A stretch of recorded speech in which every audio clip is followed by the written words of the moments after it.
We are live. Hi, everybody on the internet that's watching, that's still with us. Y'all that sit through a fucking Be Right Back screen for 15 minutes, I never shout you out enough, but y'all MVPs. Just the people that actually sit through that fucking screen. I appreciate you all the most. Not to say that I don't appreciate others, but I mean, come on, they sat through the screen. Anyway, what's up, Mr. R.A.P? Welcome to Bridge the Gap. My name is Holden Stephan Roy. And this here is the show where we walk through the lives of interesting people such as yourself, and we try to extract some knowledge nuggets along the way, document your story, and kind of get to know you in a way that's maybe not the same as other interviews go about their shit. It is what it is. To do this right, though, we need you to kind of just introduce yourself in a mad brief way. Really, we just need to know where the start of your life is. Well, I guess my life started really in Sudbury, 705 Sudbury, Ontario. Yeah, so I started there. That's it. We go because next question it starts there and then we go. You're gonna see it's gonna work out. I know it's a drop, whatever. It's this first question too. It's a bit of a doozy. It's a little story. Y'all can tell who's watching me. I got more energy today.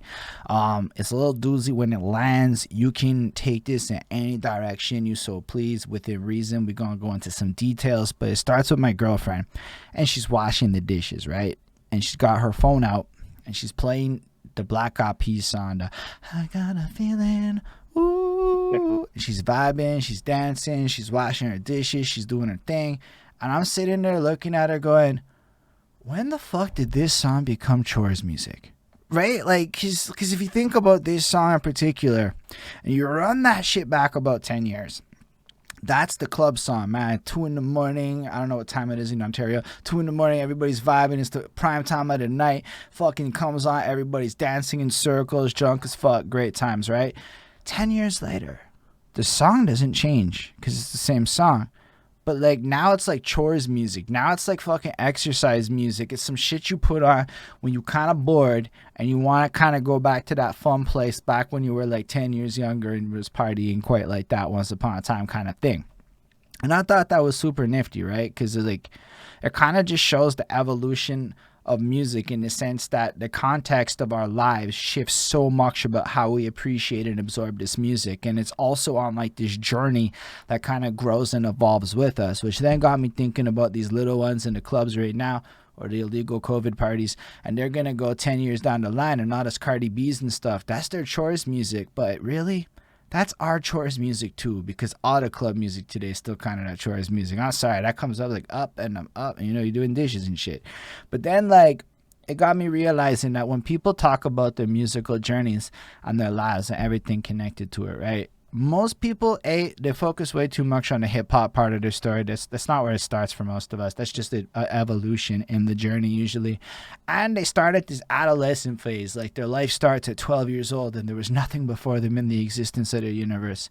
So it made me like, cause if you think about music, you could be like right out the womb in a hospital and there's music playing in the room that you're in. So it's always kind of been around you. It's always been kind of the environments that you're in. So like I can remember, even if I run it back to like 4 or 5 years old, right? My dad's got these gray boxes in the apartment, the amplifier, the fucking tape deck, the radio, these wires going to everything, out to these speakers. He'd be playing his freaking Led Zeppelin tapes and shit at night, straight from the clubs of Montreal. Would be that 90s dance music pumping through the radio waves. Fucking at Christmas time, and like we had this one tape. It was these EDM remixes of Christmas tunes, and that was present opening music. Like there were just these vibes and these memories and these things that kind of defined so much of my life that would expand onto who I would become as an artist and a person later on in life, right? So I was hoping, Mr. R.A.P., you could run us back as early as you could remember, deep into the annals of your Sudbury memories, and tell us a little bit about what it sounded like to be you before you had any control over the music in your life. Well, geez, I think honestly, it would probably have to be before I even moved to Sudbury. So it'd be like probably 2002 or 2001. Um, my brother and I, we grew up together, but we don't have the same father.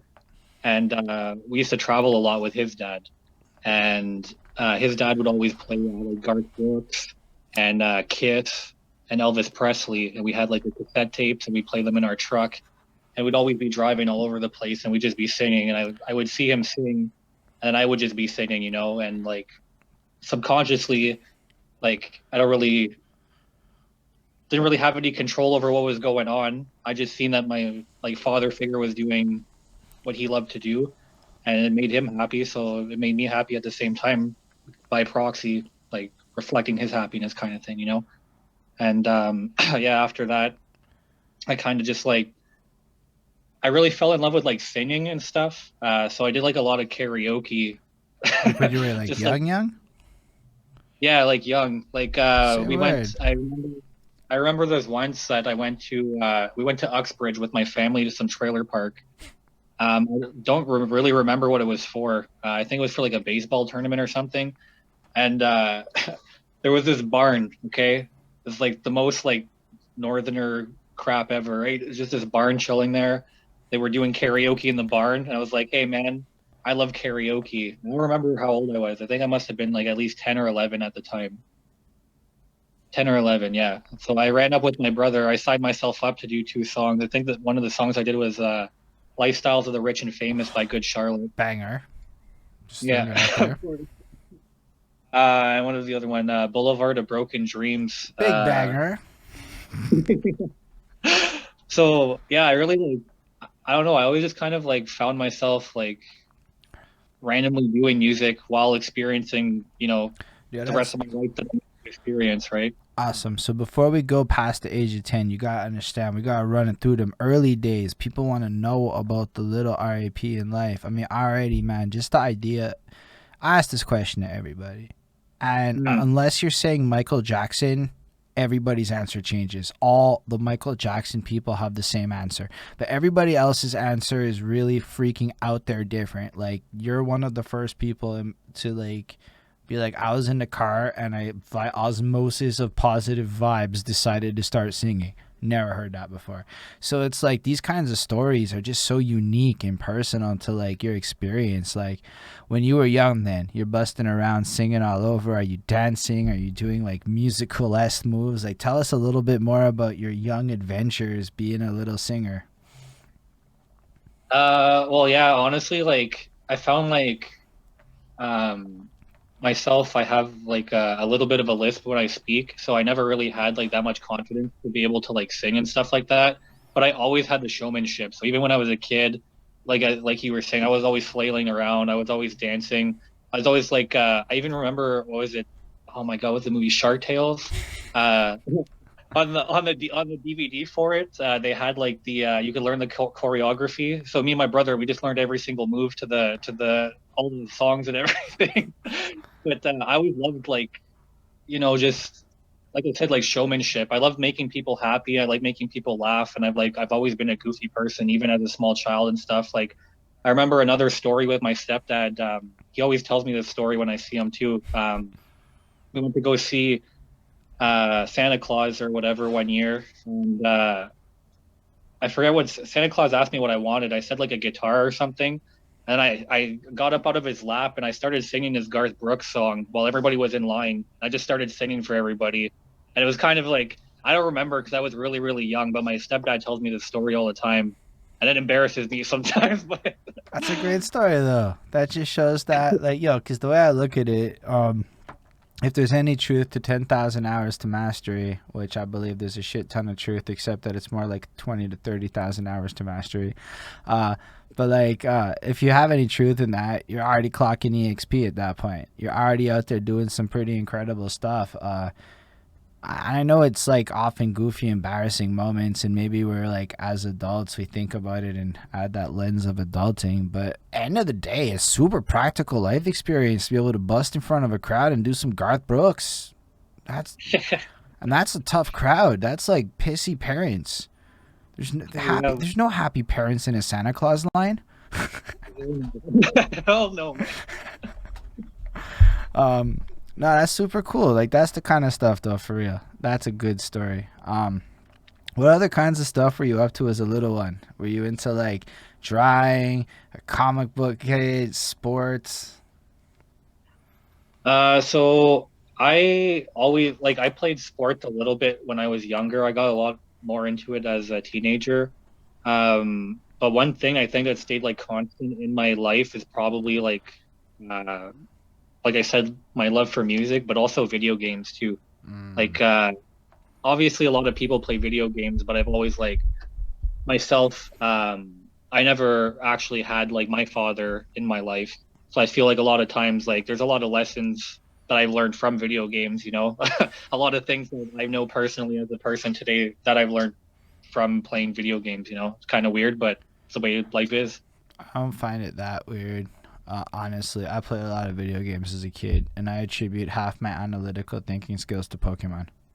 Like, if you like really think about Pokemon in the early days, you had to remember so much shit and run real time algebraic expressions in your mind to figure out what move to use when you were battling your homeboy based on crazy shit that we all pretended we couldn't do in high school. You know, like if you really think about it. It's true. There's no like Google and shit like that, like at that point, right? Like, It was pretty trash. It was more like you could find pictures of your Pokemon and like a list of stats that you would have to print. Like there was no like cool apps and shit. They hadn't figured out the math yet. It was more like you just had to memorize 250 fucking Pokemon, all their types, what types were good against what types, what moves were worth using. You just all think about it though. At that point, you're doing basic data analysis, which turned out to be a really useful life skill in 2021. 100%. So I believe it with all like the ethos and things that get put into video games that like a lot of lessons can be like transcribed effectively. It's just like books, but like different if it's done correctly. Exactly. That's pretty fresh. So around 10, 11, you get that like, evolution into the karaoke world. Is that your first like real performing experience? How did that go actually? Did you kill those songs? Oh, 100%. Everybody loved it. Like, obviously, they're still gonna clap for a kid, obviously, if I'm going up there. But man, I'm telling you, I still destroyed it, whether they liked it or not. I could have mic dropped if that was a thing at that point. I could have left. Yeah, Oh man. it was a good time, and it always like I don't know, it always made me like being up in front of a crowd and like jumping around and stuff. And the thing is that at that point, like I didn't really piece together that I could make anything myself. So it's like I would just like enjoying other people's music, making sure that other people enjoyed the music with me. Like I just really like connecting and being like I guess I don't know, like a conduit for whatever message the artist is trying to make. I'm trying to portray it to the crowd, you know, through karaoke. Yeah, that's fresh stills.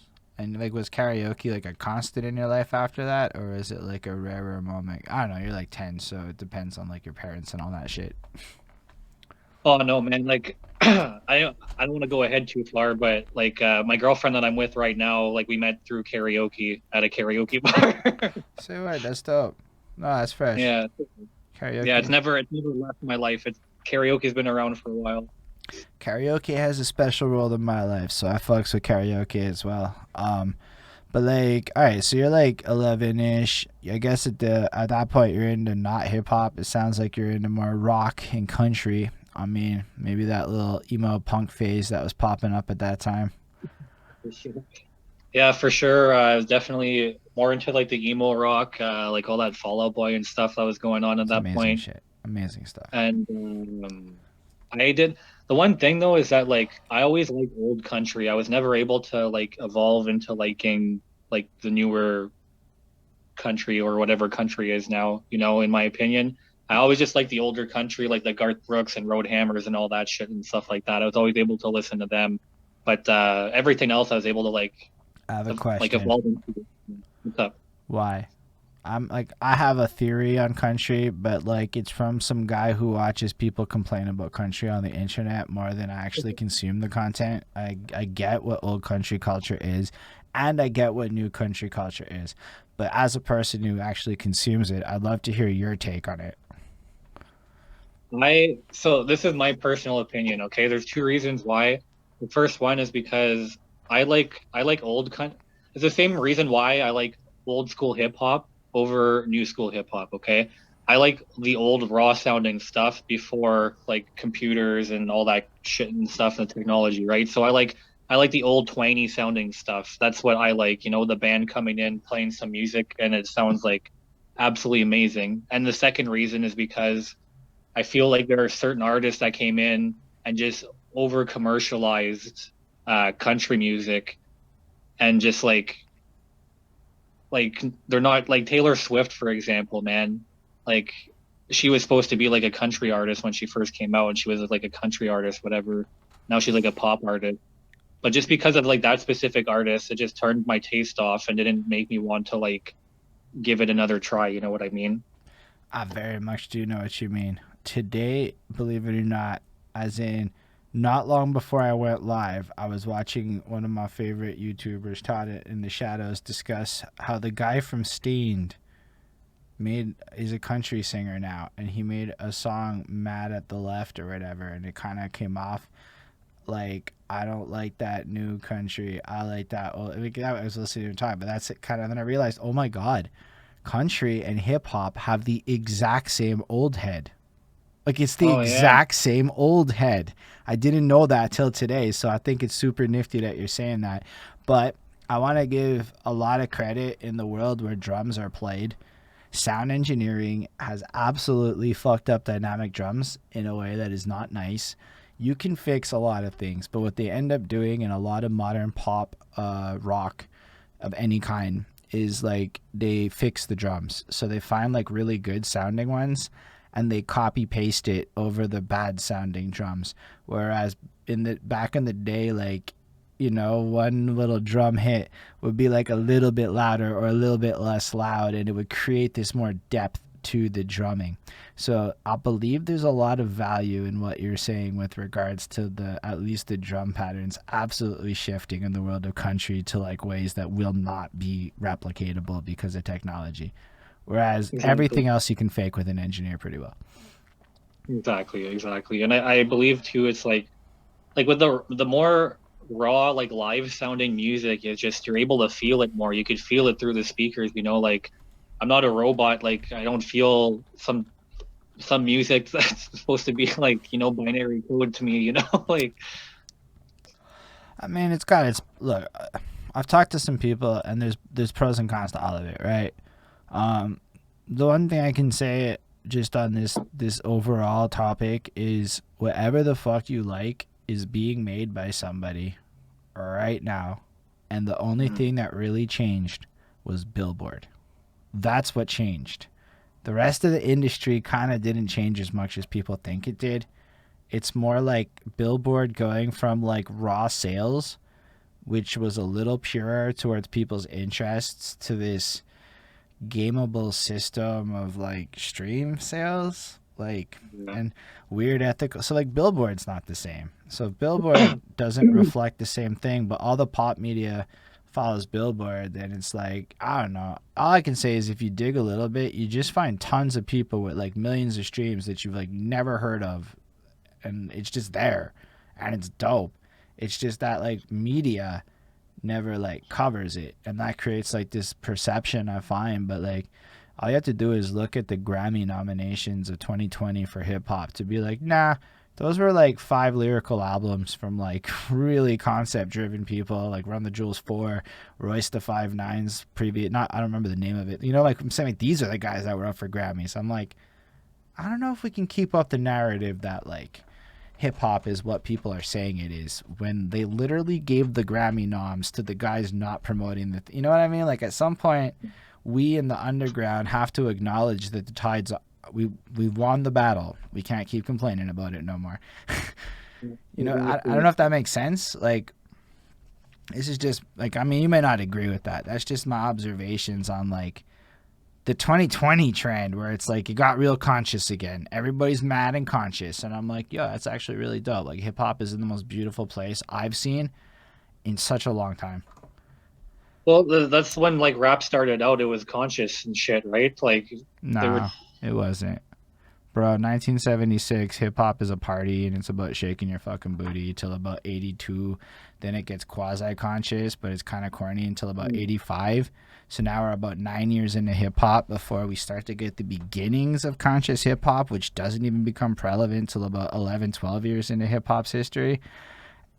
Gangster rap and conscious hip hop be an expansion pack to the core game. The core game is shake that booty, girl, shake that booty. So believe it or not, party rap is the most pure form of original hip hop that you can find historically.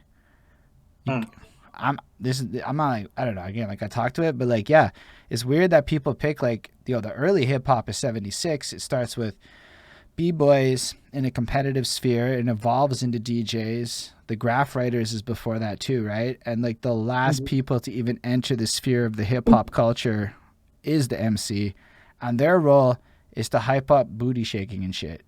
Like it's really baffling to me that there's that, like, it's like this idea that like conscious hip hop, that's like 92, you know, like that's pretty deep into the culture before that's like the 5%er takeover. And maybe you can say Ice Cube and shit's dropping reality rap in 87s and whatnot, but like, you know, hip hop, Blondie was doing Rhapsody and shit or whatever her song is in 81 or whatever, you know, like, so that would be my, I don't know. I'm not to get like, I don't want to just like shit all over like the idea you're bringing forth. It's just in response to the idea of hip hop being lyrical at first. It's like, nah, it's actually really not true. It was mostly like a giant party. That term. Yeah, I was just referring more to like when they were using it as an outlet to talk about the black struggle and stuff like that. That's more what I was trying to gear more towards. But you're totally right though. Yeah.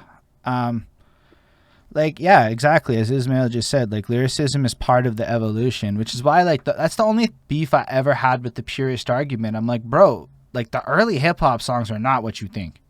You know, like they're not. They become what you think, and it's dope. And but that means that if like people's be out there like making booty shaking tracks, it's not like against, or like the South has like a lot of call and chant response type things, and this is tied into like religion, right? Like, so it has to do with like the fact that there was low literacy rates in the South, and so they didn't know the hymns so well, and nobody could read the hymn book. So like the person who was up front would like spit the first line, and then everybody would sing the line back, and that evolves into like a lot of call and response hip hop that's super repetitive and shit. And so it's honestly like just built into a cultural history that has nothing to do with the North. And it's like completely different, right? So like all these things get really nuanced to me when we like look at it like at that point. Anyway, I can geek on that forever, and then I'm just gonna talk for a while, and it's not really what I want to do here. It's more about you. So let's go back to your like going through this high school phase, I guess. Throughout that era, are you getting into, where are you at with like your music life and your hobbies and the things that you're up to at that point? Well, so I have to say, honestly, I think like a huge transition happened like the year before high school in 8th grade. I was taking singing lessons, like and trying to get more like, I guess like vocal coaching and stuff like that. Because at that point, I was already writing a lot of poetry. I've always been like into like Shakespeare and stuff as well. That's My dope. grandparents always bought me like random like Shakespearean books and stuff like that. I always loved reading. So yeah, I always liked writing some songs, and I took singing lessons for a while. And then when I went into high school, I like kind of like hit puberty, like most do, you know. Quick question. And What what's are up? like a 10, a 12, I don't know, 13-year-old used songs about? Honestly, like a lot of songs were just about like, you know what? Now that I think about it, it's kind of weird. This is the first time that somebody's actually asked me like a question like this, but now I'm like kind of reflecting on it. And like a lot of songs I used to write about, I didn't really realize it, but they were just songs about like loving people and kind of like not being alone and shit like that. And like I never kind of realized that before, because like I was a goofy kid, and I always like kind of like, fed for attention from people because like I didn't really have my family around that much. And I guess through my music, like subconsciously I spoke through my music. I didn't really ever think about that. That's pretty crazy. It just blew my mind. Honestly, it's a little bit why we like to go through this like through your life story narrative, and maybe we'll go a little sidetrack, but no, that's the goal of it. It's to kind of go through your story, and then even like listening to what you write about now, it like adds more depth to your album. This adds depth to your album to me. Like I'm like, yo, say a word, and then I can picture back to your bars, and I'm like, oh, say a word. That is this dude, you know, like to me, and it's really cool. Are you showing people your stuff? You like, you know, sliding it over to the girls, trying to get a little bit of attention. No, unfortunately, I can't do that because my girlfriend's on the album too, right? So, I meant like when you were 13 or 12, like super young, not now. oh, my bad. Yeah, honestly, I was like, when I was in like elementary school, probably up until like halfway through like ninth grade too, I was kind of like a little like gigolo, I guess you would say. Like I dated a lot of the girls, like in my school, like just that's what it was. Like I love it. I was just I was the goofy kid, and I was like the personality and stuff, and I liked singing, and I kind of was like sort of like because of the poetic side, I was sort of like soft at the same time, so a lot of girls kind of just liked it, and just whatever. You totally wrote them custom poetry, didn't you? Be like, okay, let me tweak this pop song for you. Let me get you like that. I Ah, might have done a couple of custom poems for some people, yeah. it's proper, my man. We do what we do when we young, and it's not a bad move. Honest, of all the moves you can bust out to impress a girl, I wrote you a poem. In my opinion, should be heralded as one of the doper moves a person can do. I'm just saying, that's like a custom poem piece. That's like art and shit for that person. The quality, totally up for debate. The intent is Absolutely. powerful. So are you like at that point like then performing at talent shows and like trying to dibble and dabble in recording and that kind of stuff? I never really did recording at that point. Like I did a lot of random karaoke's, and like I think at that point the only talent show that I really did was we went to a family reunion, and they needed somebody to like fill some time, and I was like, hey man, I like singing, and I just went up and sang some stuff, like just like that. But when I Yeah. got more into like recording, uh well actually it was in like ninth grade. So like essentially I had this I had like two huge epiphany moments that made me like really know what I wanted to do with music. And one of them came in ninth grade where we had these two different like classes to separate the juniors and the seniors in our school. So we had like a study period and a lunch period at the same time, and then it would like flip over kind of thing. So we had our study period first. And at this point, I didn't really like rap in front of people. I just was still kind of writing poetry and stuff. And these two chicks in my class, they pissed me off, and they were like talking shit about me and stuff. And I Holy talk about shit! it in This is like this fucking the first track on your project. You man. So yeah, they were actually talking shit about me or whatever. So I wrote a rap about them because they fucking pissed me off. And then when the bell rang, I went out in the hallway and I went up on a bench and I rapped in front of the entire school, and everybody loved it and they were all cheering and shit. And at that point, I was like, man, I really like the like like everybody's cheering and shit for me. I was like, this is really cool. And that's when I started like freestyle rapping a lot more than writing at that point. Because I just like fell in love, dived deep into like hip hop, and like just started listening to a lot of rap and stuff. And yeah, I just started freestyling in front of a lot of people and stuff. Mm, I totally appreciate that grind. So you're basically running high school, and are you guys like battlings and stuff, or is it more like you just showboating? Well, at first it was like we were trying to make it like battles and stuff, but there's not a lot of like people that like. There's a lot of people that rapped, but there was not a people that like were like how do you say like open with it at the time. Like a lot of people rapped, but they rapped on their own. They were like off in the corner doing their thing. And then at a certain point, like in my hometown, it kind of just like blew up to be a cool Sudbury rapper. And then everybody all of a sudden was a fucking rapper in that town. So yeah, That's including me. So there you go. That's fair, man. But I think everybody's a rapper everywhere. You know, that's the Yeah, one thing the whole world has in common right now. Everybody's saying in the rap scene, everybody's a rapper and nobody's telling them they're trash. Every rap city in the world, as in every place, all of them. Pick a it's place, true. it's happening. Um, That's still, so you're like a teenager and the rap scene locally like picks up in a tangible way. Though that's like nifty. What triggers that? Like what is it that makes that a thing? Well, I think a lot of people, man, it was kind of shitty at first because there's a lot of people that kind of fell into it because they're like, oh, I'm gonna drop out of school, I'm gonna be a rapper. It's like they thought it was like an easy route, and then once they started doing it, then they realized it's not such an easy route. You know, you have to be like dedicated to what you do, and especially when you're creating something. Like people are gonna sit there and listen to your trash SoundCloud music over and over again. You know what I mean? Like, Depends on the SoundCloud music. I gotta admit, there's a couple of them that are bops that I can, but I get the premise of what you're saying.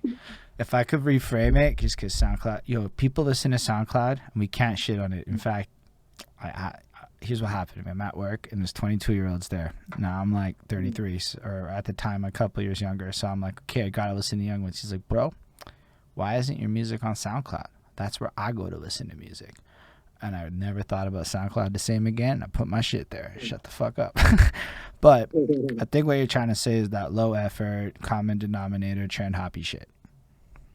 yeah, basically everybody thought that that's what it was gonna be, and like there was a thing that happened in my town too. There's this artist that he goes by the name Mo Littles, like Morgan Little. Say fucking Um, word. That dude yeah, is linked up with fucking people that is doing tracks that I'm getting interviewed by a guy on a song with him. Anyway, that's fucking say word. I had no idea he was from there. yeah, he's from Sudbury. So like when the song Black and Yellow came out with Wiz Khalifa, Morgan made a remix called Nickel City because our town's a mining town. Like Sudbury's probably I think like it's the mining capital of the world or like at least Canada or something. But like it's we like export the most nickel like anywhere. Say word.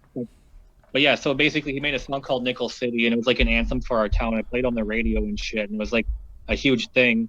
And a lot of people in our town, like no offense to the people back home, I love everybody, but there's a lot of people in our town that they thought that, like, hey, Morgan's coming up, like I'm gonna start rapping, so like we're all gonna come up together and shit. And like that was kind of embarrassing to see happen because a lot of rappers started rapping and as soon as they noticed that, you know, nobody was picking them up like right away. They just kind of stopped right away, and you could see that like it wasn't Well, the passion wasn't there. That's what it is. I don't know if it's embarrassing. That's an interesting choice of words to me, but I understand what you're trying to say. It isn't very inspiring to see a lot of people start something and give up and like half-ass, especially when you're the type of person to not stop. Evidently, because we're here having this discussion, so you push that shit proper.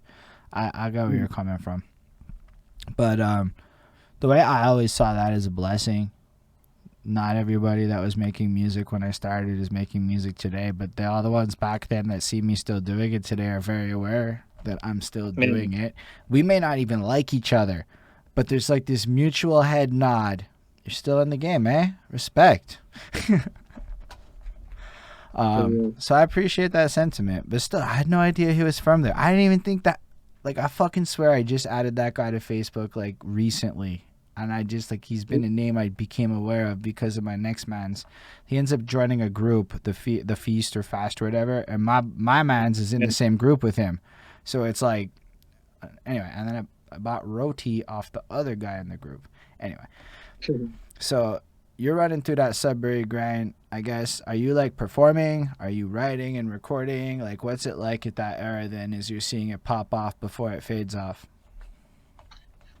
so at that point, I wasn't really like recording. At that point, I was trying to make connections and network with a bunch of people, and so I had like a couple of rappers from my hometown that are actually still rapping today and stuff. That I go have like small sessions with them and stuff, and like we would record like stuff, but we would never put it out. It was always just like rough drafts, like random stuff. Like we were just having fun freestyling, writing stuff. I remember one time we even went. There's once we went to my friend's house, and he wanted to learn how to rap and how to like record stuff. And my buddy was good at mixing and mastering stuff, and I just like assumed I was good at rapping at the time. So I was like, I'll give you some advice, you know. So anyway, we went over to his house, and he had like one of those like Harry Potter under the staircase like rooms there kind of thing. So we soundproofed it. We put a bunch of clothes like right against the wall and shit. We grabbed some of his mom's pantyhose and we stretched it over a clothes like a clothes hanger, put it over the mic for like a pop filter type of thing, and we drilled a hole through the wall to run the cords through the microphone. His parents weren't very happy, but he was happy with the experience and stuff. We just ended up recording a few songs and showing them like how fun it was like to do stuff. But yeah, anyways, at that point, that's all that we were really doing was just fooling around and trying to network with people and like You built a just try to home create a family, studio, all like proper. Like you just, yeah, I wasn't really trying hard. We built a home studio. Yeah, no, it was really just willy nilly. I'm like, what the? That's a kind of a pretty big accomplishment, stills, you know? We built, yeah, it was like if we took pictures of it, it looks pretty funny, but like yeah, we had like clothes like pressed up right against the wall just to take in like the soundproofing and stuff, right? Yo, And those like even before we were recording, we popped a balloon inside while it was closed, and you couldn't hear it. You couldn't hear the balloon pop inside of the closet. facts. Like, some of the best sound I ever encountered wasn't booths. It was shit like that, like these bootleg ass studios with towels everywhere, and you're like, say a word, it really works. Yeah, do yourself videos, man. So I guess at what point then do you start to like elevate it to a point where you take it a little more seriously? uh, so I think it would have probably been it was like 2018 because like I was always writing music and I've always had like I have a ridiculous amount of books just with lyrics I've never ever used in them, and they're just sitting doing nothing. And essentially, I had 1 year where I was like, I wasted a lot of my life, and I just want to like I wasted time getting experience in my life, so I wanted to like take some time to like shove forward and gain some All right. huge bits of experience at once type of thing. You know what I mean? So let's say I don't. When do you finish high school? And I would have finished high school in 2012. fresh. So let's go back to there and we'll get to it because I believe you said you did some nifty shit in the middle. So I mean, you mentioned some stuff that I thought was nifty before. So like, what happens for you after high school? So let's say you run through the high school, you guys are doing your thing. Unless there's other like super cool high school stories you want to share, upon which feel free to share. I just kind of, I never know what comes next in people's lives. Yeah. Man, there's so much shit that happened in fucking high school. Like I could tell you a bunch of stories. Like I said, I was Yo, a on it, like you believe it or not, me and all your fans give a shit about the high school stories. man, like honestly, like I was such a little shit in high school and stuff and even in elementary school and stuff and like it's crazy like looking in retrospect to see like I could see myself how people change throughout their life just by looking at my own life, like I'm a perfect example even just for myself because like when I was in high school, I remember one time I did track and field and I was doing this event. It was I like doing I like doing really short distances, like the 100-meter dash. But then I also like doing things like the 2,000-meter steeplechase or like 5K, like what's it called? Costa Foam there. I forget what Yo, it's I don't called. even know. Because here's the Like thing, the I outdoor would one. never know what that is in English. That would have just been some shit they said in French my whole life, and I never would have thought to look it up. You know what I'm talking Oh, about cross there? The Costa country. Foam? Yeah. Cross country running. That's what it is. That's what it is. Okay. So like I never like doing the distances in between, like the 800. I was never interested. 400. I don't give a shit. Like it was always the small stuff or the really long stuff. You know. So, anyways, I was doing the 2,000-meter steeplechase, and What's a I was steeplechase? running. So basically, the steeplechase is like it's like hurdles, but they're a lot bigger and wider. And like you just got to run around the track, and you could either jump, you could set your foot on top of it and jump off of it, or you could just jump right over it. It depends, whatever you want. And then there's one part in the track where they have this ginormous puddle of water that you have to jump on the steeple and over the water to continue doing the race. It's like a little obstacle course, sort of. That sounds more fun than an 800 meter. It does, right? Uh, So yeah, this one time I was running and I was going to jump over that puddle I was telling you about, and this person was going to jump at the same time as me, and they kind of gave me a shove. And while I was coming to like jump on the thing, I smacked my ankle and just fell over into the thing. and I think I fractured my ankle or something like that. So I had to get crutches for a while, and we had an elevator for the school. We had a key for the elevator. So Right, because you have it was crutches, so you get the elevator key. exactly right. So um, I used the elevator, and what ended up happening is that I went to a corner store and I cut 15 keys to the elevator for all my closest friends and shit. And I went back to school and I gave out these keys to the elevator to all my friends so they could all use the elevator whenever the hell they want. And the funny part is that our school only For had, whatever the hell they want. yeah. The funny part to the story is that my school only had 2 floors, so like it's not like the elevator was necessary for anything, like, you know. And I just gave these keys out, and what ended up happening is I had, like, this was like a few months after I was like off my crutches and stuff, and me and my best friend, we were going down the elevator and we were just laughing, having a good time, and the door opens and the vice principal's there and she's wearing these like high heels and stuff and just like clicking her foot. And I just like, I'd even, without a beat, I didn't say anything. I ran past her as fast as I can, ran to my locker, grabbed my shit, and I just left. I was just like, I'm not, I never existed. I was never here in the first place. That's amazing. Yeah, no, I Yeah. could imagine if you give a bunch of teenagers an elevator key, there could be some tomfoolery that could happen in the elevator. I was trying to share the wealth with my homies, you know? I got the I elevator respect key. My that. homies. But bro, that you made some people very happy is all I'm saying. At least somebody got very happy because of your key situation and you set somebody up in a good time. It's a heroic move for life. Like somebody's telling that story to this day, I promise. That's dope. What else happened in high school? Uh, Man, I got in a lot of trouble. uh, You don't have to let's talk see. about getting in trouble. Well, I know. So, uh, we had like the morning announcements and stuff at our school, and I have to say, probably from the second week, I went to the first high school I went to. Basically, my name was called every single day at the detention slip. They're like, Brad, please come to the office to come grab your detention slip.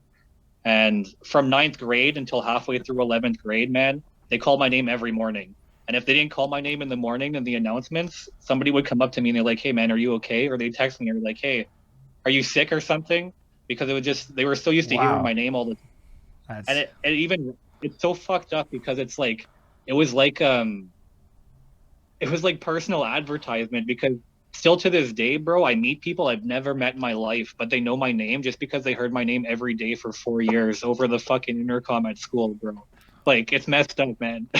Yo, there's actually messed up on multiple levels. They used to do some real public shamey shit. I don't know if they still do that, but that's so like shamey, right? Like that's like literally saying like, fuck this kid. He gets detention, so fuck him. All of his peers are gonna know he's the troublemaker. Exactly. And then, like, at that point, man, I didn't give a shit. I wore it like as a badge of honor, you know? Like, they called me to the office. Like, Conor McGregor walked my way over to the office, grabbed my detention slip, and was like, I'll see you there. And then I just never show up, and they'd be like, we're going to give you 3 more detentions. Like, bro, I have detentions until I'm 40 years old. Like, you think I give a shit? Like, like it's done. Like, That's amazing. Um, I don't know what else happens in high school, but I'm also curious to know what happens after high school. So, like, what do you go on to like college? Do you stay in Sudbury? I don't know what you guys have in Ontario. What do you call it? University there? You because you don't have CEGEP, so even when you said high school like grade 8, I had to adjust for a second and remember it's not Quebec. So I don't fully remember the name. It's like it's university right away. Now you have 4 years of university and 12 years of high school, right? So you go to a grade 12 and then on to university, correct? Like that's how the Ontario system works. it depends if you want to go. Yeah, you go to college or university, and then So, depending so on what's what the program. difference between college and university? College is like, honestly, like I've never personally had the experience, but from my like going to experience it through my friends and stuff like that and relatives, essentially, in my opinion, what I took out of it is that university is more geared towards like actual academic like learning, and a lot of college is more like I find like a lot of colleges, well, sorry, a lot of colleges, a lot of hands-on learning, even though there's a lot of stuff that is like theoretical and stuff, but there's just a lot of partying going on and just getting to know people and stuff. You know Trust what I there's mean? there's partying at both. Yeah, there's partying at both, but I feel like college is more of like a personal, like human experience. I don't feel like university is that much of a personal human experience. Like I feel like you're more like I don't know, more in the books in a university kind of state, you know. But that's just my opinion. I've never been to any, so I don't know any. I understand that, like, yeah, university is colder and stiffer. I could see that being, but it has to do probably with your program too, right? Like, if you up in university in some fucking like theater program, you're probably having a mad different vibe than say the psychology kids who's having a mad different vibe. And I definitely think there's like program specific vibes, right? And so I think like what you're saying though is that a lot of the hands-on things creates a different vibe that probably attracts a certain type of person. And I could see where you're coming from, how there's like absolutely drastically different cultures. And yeah, academia is a very, because that university is academia, right? And that's a very cold place. It's a very strange place to me. I mean, I don't hate it because it does good for the world, but it's fucking cold. It's not my favorite place on earth. Um. So yeah, what do you do after high school then? So basically after high school I was working and I don't know, just guess gaining life experience and stuff like that. Um What does gaining life experience mean? If you can expand on that, like if you can't expand on that too, don't expand on that. I worked at a pizza shop like on and off for maybe about like 7 years. Fair enough. Um, and like this pizza shop was like I don't even know how to explain this place, man. It was like if a Pizza Hut and a Subway like had a baby, and then like the baby came out as like a Chuck E. Cheese for adults or something. Like it was messed up. It was a messed up restaurant. But yeah, so this place was like basically just like a takeout restaurant that I worked at, and the like the more money we would make would probably be like around like after bars closing and stuff like that, because we stayed open till 5 in the morning, and all the other places closed right at 2 o'clock. That's So big like instead money. of going, yeah, so we were downtown too. So like instead of going like to Pizza, they would come over to our place and you literally could get anything. You get pizza, you get fucking meatball subs, you get any kind of sub you get at Subway, you get spaghetti, lasagna, chicken wings, like whatever you want. We had it there. Like it was a great place to work, but it was just like super messed up because it was super sketchy. So like we had this one time that this guy he wanted a refund and it was this really big burly dude and like we were behind the counter so like we weren't necessarily talking shit like we were being like polite to the customer but we were just basically telling them like you're not getting a refund, you ate half of your product, like if I eat half of my fucking pizza and then bring it back, like I'm not expecting to get my money back or another pizza for it. That's ridiculous, you know. So this guy got pissed off, okay, and he left and he kicked our back door in, okay? And we had at that point we were really busy, so we had a lot of people staffed at the time, so we maybe had like two delivery drivers, like one of them was just standing there, the other one was on the phone taking phone calls. We had maybe four cooks and then two people in the front working like the sub counter and the cash and stuff. And this guy fucking came through the door, kicked the door open, bro. He punched out four people like dead in front of me, punched out a bunch of other people. And he was just like, "Oh, am I getting my refund?" And I'm all like, "Bro, like, what the fuck?" I was like, "I'll give you your money back." Like, I don't give a shit, dude. Like, as if I just watched five people die in front of me, basically. As like, you're not taking my life too, you know? Like, but it was messed up, dude. Like the shit like that happened all the time. And like one of the cooks, oh, I forgot this part. Even one of the cooks, man, we had a golf club for shit like that happening. And one of the guys hit that dude with the golf club, and it was just like in the cartoons when the golf club like bends over them, it fucking just went. The shaft just went right over his fucking head, and the guy just kept fucking punching people out, man. It was crazy. Like that place was absolutely insane, man. Like it was crazy. There were fights there all the time. I went out for a smoke once, dude. I almost got hit by a Jeep. Like this fucking dude was drunk and he almost smashed me on the sidewalk. And I confronted him about it. And he's like, "What are you, the parking police?" And I'm like, "What the fuck, man?" Yeah, it's crazy, crazy stuff. I wasn't expecting you to go there with that, but that was amazing as far as stories goes. That was pretty incredible. I'm picturing this guy busting through the back. I'm picturing you guys bonk. He's like, I don't even feel this. Pop. I'm like, Yeah. shit. Because you don't want to be the guy who's just hit him in the head, who's now staring at him. You know you're about to get knocked out. Like, you're not getting out of it. You hit him in the head. You're going down. Like, honestly, like, I have to say, like, honestly, I was scared shitless because, like, me and the other girl that was working the front, we just basically told him that he wasn't getting his fucking stuff, right? So, like, I just watched him punch, like, 4 people out, and all I could think was, like, he's here for me. Like, he's here for me, man. It's like a bounty hunter coming for you. And you're like, dude, this guy's here to take me out. And, like, the other girl's a girl. Like, he's not gonna hit the girl. He's gonna destroy me. I'm going into that microwave. Like, I'm done, dude. Like, I'm finished. Like, you know, like. But at the end of the day, he's like, nah, see what I did to them? Now can I have my money back? And you're like, yes, sir.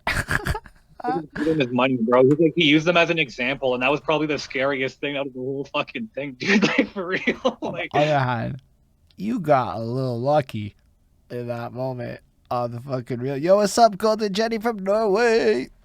But that was an amazing story. That ranks pretty fucking high and the most hilarious shit I've heard on this journey that I've been on. bro, Sudbury's a messed up place, man. I have even more stories just from that restaurant that you would never even believe, man. I mean, I'll believe them, but I still want to hear them. Yo, I mean, it's wild. It's also part of, like, you. So let's say you witness these things. They impact you. They play into, 100%. like, everything that you become. So as much as I find high entertainment value in hearing crazy shit drunk people do. Like, I worked at a Dunkin' Donuts, right? So I know all about, like, the fucking 3 a.m. shift. Like, it was God, yeah. It was nothing like as high profile as yours, trust. I'm in the middle of, like, fucking, it wasn't that bad. But, yo, sometimes, like, people come in and you're like, yo, okay, the energy gets weird. And, like, you know, so I can only imagine. And I'm in Montreal, right? So let's say there's a degree of well-behaved that the country, which is what I consider, like, fucking Sudbury to me, is, like, tiny. I know it's it's like I looked at it on the map. I'm like, this doesn't, it looks like a region of small things. I'm like, and so, like, yeah, different culture, different level of policing and all that other kind of shit. It's a little more aggressive, you know? I bet the cops aren't called as much. No, and it still takes them twice as long to fucking show up too, man. Like, I think, you know, like, we have, like, Sudbury, and then we have like, surrounding towns. It's called, like, Nickel Belt or whatever. And I remember there's still a joke to this day that one of the towns that we grew up in is called Levac. It only has one cop in the entire town. So, like, if something happens, like, that one cop answers the fucking phone if he's at the office, and then he fucking rolls over to the whatever's going on and shit, you know. But it's hilarious, like. Nah, it's fucking. I just looked up Sudbury's population. That's what I do when I get curious. Your Sudbury's population right now is the size, population-wise, of the part of Montreal I live in. We have the same population as Sudbury, and I'm like, wow. I mean, it's kind of big. Okay, it's not as small as I thought, so it's a little bigger. But I wonder. I never actually knew this. I don't know when they do the census if they count, like, what I was just talking about, Nickel Belt as Sudbury, because like. That's a good question. I would assume it. Yeah, it's greater. No, it's Greater Sudbury. In the way that, like, Montreal's greater population is 4 million, but, like, the island is, like, 2. Okay. And that, like, includes Laval, which is not Montreal, but, like, for the sake of the greater Montreal area, it is. So, no, maybe not. No, Laval's its own distinct region. So it's all the shit around Montreal, like the eastern townships and all the English parts and the French parts, the farms and shit. A lot of that is still Montreal-ish. So in that way, yeah, that population includes your Nickel Belt thing. Yeah, there's a lot of like, small, like, little farm towns and shit out there, so there's a lot of hidden people all hiding in the bush. So now I'm mad curious what else happened at the pizza place, because you got me, like, super curious. Oh, man. Well,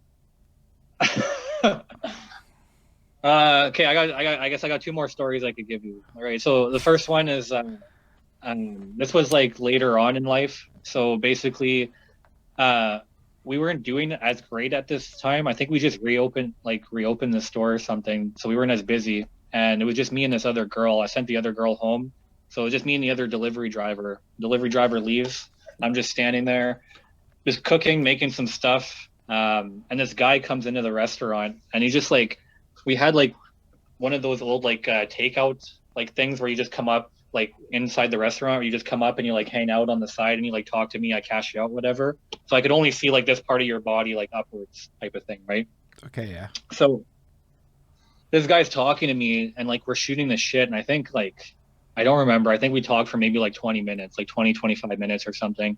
We're just like he was talking about life, and he even bought something. I cashed him out. He bought something, gave him some food, and he leaves. And it was just like the most normal transaction like ever, right?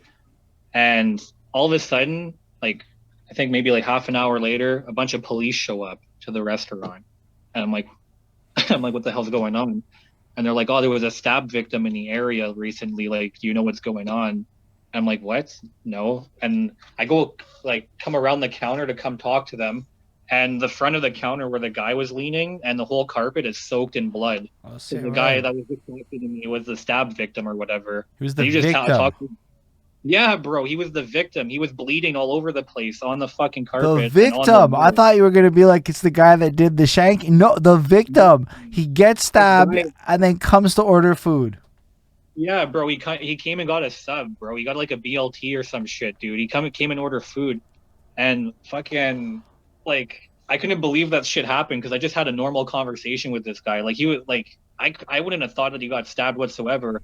And then we checked the camera so I could show the police, and you could see his leg was just bleeding all over the fucking wall, bro. Like you could see it on the camera. He was just pissing blood, man. I'm like as if like what the fuck. So yeah, it was just messed up. And then the funny part of the story is like I'm not like I'm not like a smart ass, but like sometimes I'm a smart ass, you know? And there was like there was like the police were there, right? And there were three female cops. I remember this. Okay, there were three female cops, and they asked me to fucking move the carpet or something because we were getting customers coming in, so they wanted to move the carpet. And I just came up and like I'm a kid from the fucking from the north. Like I'm not a clean person. I don't care. Like you know what I mean? Like Bro, I was about to just I roll got this it. carpet in. What does from the What's up? north mean to you? When you say from the north, what does that mean? I don't know. Like I mean, like just like a not necessarily a farm kid, but like I just grew up in the bush, like fucking, you know, like fishing So it's and like like fucking the south, growing. but like the north. I feel like the South is just like for me in Ontario, like the South is just like city, like it's Toronto, right? It's just like city folk and shit Oh, like so you're that. saying like North Ontario when you say the north. Yeah, it's more like Hickville and stuff like that, like where I'm from. Understood. All right, you can go back then. I just had to clarify that because I never heard that before. But yeah, so essentially, like I said, like not that I'm not saying that I'm a dirty person, but I just mean like I just went to go roll up this carpet. I wasn't thinking anything about it. I'm just like fuck it, roll up the carpet, move it, blah blah blah. And the police started freaking because there was blood, and they're like, "Yo, you should put some fucking gloves on. Like, what are you doing?" And without even thinking or like without using my brain, I was just like, "Okay, mom," you know, just as a joke. But it was like three female police officers, so they just looked at me and they were super like unimpressed, and I was just like, "Oh fuck!" I was like, "Why the fuck did I say that?" I was like, "I'm gonna go get a pair of gloves right now." So I just turned around, I went to get some gloves. I came back and I picked it up, and like they took my my testimony or whatever after my witness statement, and fucking they weren't impressed talking to me after that. I can promise you there's a 50% chance I react the same way. I feel you on that. Sometimes it comes off like that. You're like, yo, let me just go do the thing. Go put some gloves on. They might be right. It still Yeah. feels like what it feels like, right? You know, it is what it is. Mm. We learn our lessons in life. Just like in the situation or whatever, you know, I was busy. I was the only one in the restaurant, and I still had to take like orders and shit, right? Hold So I up. So wasn't. you're saying there's blood everywhere, and motherfuckers are ignoring all of this to come get sandwiches. Oh yeah, man. People were still coming in and try to order and shit, dude. They still wanted their food. That's amazing. I think that's my And the cops favorite were part. there, and they were talking to me, and they're like, "Why are the cops there?" And I'm like, "Bro, there's fucking blood in the lobby right where you fucking walked right by, bro. Like, what do you mean?" And they're like, "Oh, I thought it was tomato sauce or something." I'm like, "No." And they're like, "Oh, can I get a BLT?" And I'm like, "What the?" I mean, at that point, you're like, well, whatever. I mean, I'm here. I didn't come here for nothing. This is why I came. Like Ismail said, it's the importance of food. Like even that guy who got stabbed, felt it was I. It must be like super delicious. We got to give credit to this place because I mean, that has to be delicious food if you choose food over medical attention. Is I guess what I'm going. 100%. The first thing to the guy, and he's like, "Yo, let me get my protein real quick, man." Like, fucking. All right, so what's that last story you said you had? Because now I'm even curious. The first two are gold. So the last story this happened, and this was like this was a pretty cold night, and I think it was like uh fuck, it was like in the negative 40s or something. It was like one of our coldest nights that we had. And basically what ended up happening is I had a guy come in, and I think it was like half an hour before closing, and he ordered some food. I was talking to him and stuff, and while he was leaving, this fucking dude pulls in. I think it was like a Forerunner. It was like an SUV, and like the restaurant was like on a corner. So like the entrance was like, I don't know how to explain it. Like the entrance was literally on a corner, like you'd see like a TV show, like those old school fucking like restaurants type of thing, like right on the corner type of thing. Doors right there. You go on the corner, you're right there inside the place, you know? Yeah, the SUV pulls up in the intersection. The dude in the SUV comes out of the driver's seat, and he fucking starts walking towards the door, and the SUV's still rolling or whatever, like in the background. And the guy like goes to open the door that's on the inside, and the guy on the outside, he fucking like Spartan kicks the door and like boots the door on the guy's arm. And all you could hear is the guy, and he's like, "Oh, I want my motherfucking money," or whatever. And I just turned around to see like what the fuck, like what was happening. And the one guy's all like, "Oh man, just leave me alone." He's like, "I'm just trying to get some food." And he's like, "Oh, have you got some money for food, or you got some money for me, or whatever?" And it was like they were having an interaction, or a whole fucking like interaction about owing money or some shit. And essentially what happened is it was so cold outside. I had a huge metal like security door. The hinges snapped on one of the door on the bottom part of it. So it just fucking like came off like this on the side. So the door was fucked. So at this point I was pissed off. So I was screaming at these fucking dudes, and I told them, I was like, "Yo, you need to get out of the restaurant right fucking now before I call the cops or all this shit." And so the one guy that ordered the food, he turned and tried to run away from the fucking dude while I was talking to them. So like everybody was chill. I was talking to them. The one dude's like, and just kind of like fucking jets out, pieces out or whatever while we're talking. This is And like a the guy fucking that video jumped out of game. yeah, man, it's fucked. The guy jumped out of the SUV that jumped out of the SUV, bro. He fucking books it after this guy, okay? And the guy that fucking ordered the food, he jumped in the driver's seat of the SUV, dude, that the guy fucking got in, and went to go drive off in it, bro. And the fucking other guy that came in like broke the door, he jumped off. Like I was outside watching these guys, and the guy was in the fucking driver's seat, and the other dude was holding on to him, punching him in the fucking face, bro. And the guy was still driving off, and the door was open. And when they caught like a little bit of speed, the guy fell off and like rolled off and shit. And they just fucking drove off. And I found out after, the guy came up to me and asked me to call the cops. His girlfriend or wife was in the car in the passenger seat, and that guy just fucking drove off, dude. Like it was so messed up, man. Like so fucking messed up. Yo, that's straight up out of like you know this shit's real, but you don't realize this shit's real till it's like actually real. You know, like that's real stuff. Dude, man, like when it happened, I couldn't even like process that all of that happened until I was telling my friends about it and stuff. And they're like, "Bro, like what the fuck? Like that's crazy." And I'm like, "I guess it is." Like, you know, like it was so surreal that it all happened. And like when the guy jumped in the vehicle, like I obviously just froze. I didn't even know what to do. I'm like, what am I gonna do? Like, also go jump in the vehicle and tear the guy off? Like, I what mean, use is that gonna do? You know, like. I mean, Golden Jenny's hilarious. I'm not going to Canada. Yeah, I mean Canada. I mean Canada's just like everywhere else. It's got happy times. It's got moments like this. I mean, for me, it's like a reminder that there is this whole other side of life that exists in complete tandem to the side of life that, let's say, I'm more privy to, and it's just real. like sometimes it's worth watching what you say because or who you get involved with because there might be consequences that are more real than you want to deal with one day. Yeah, exactly, man. Like, you don't know anybody's backstory. It's crazy these days. Anything could trigger anybody at any moment. Well, that's fair. I find there's ways to navigate that minefield by being a little cautious, but it is definitely worth remembering that. But yeah, like fuck, man. I guess it's also like that small town mentality too, right? And I don't mean it in like that sense, but if you're calling the North, I'd never heard that, man. I would have called Montreal the North, but now I feel like Montreal's not North enough to be the North because you made me feel like I'm some city fucker by comparison.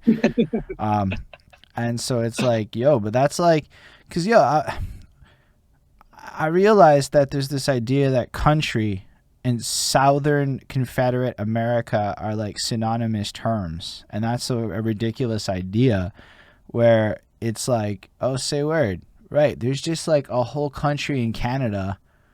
Like it's more prevalent, I guess, in my head. I would think Western Canada, but I suppose there's the northern parts. There's like small town Quebec is what I call it, is super country. Like, and it's like, yeah, that's all really a thing. That's mad like, rural life. It's mad different than like metropolis existences. But fuck me, eh? I bet that shit happens all over.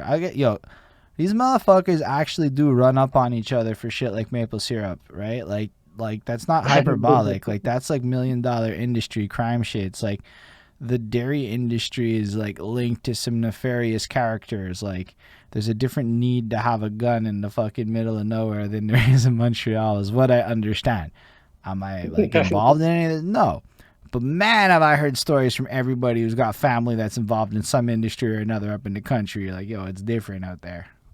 And bears, as Bonnie just said, because my girlfriend comes from small town Quebec. It's not like as north as your north. It's closer to Montreal, but like to me, it's the same thing. Okay, like to me, it's like I don't see a huge difference.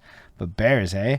And yeah, Hell's Angels runs heavy in the country. Like these are some different shits that are like not as. Yeah, actually, our entire town is like completely, well, not completely populated, but Hell's Angels have a huge portion of our town run.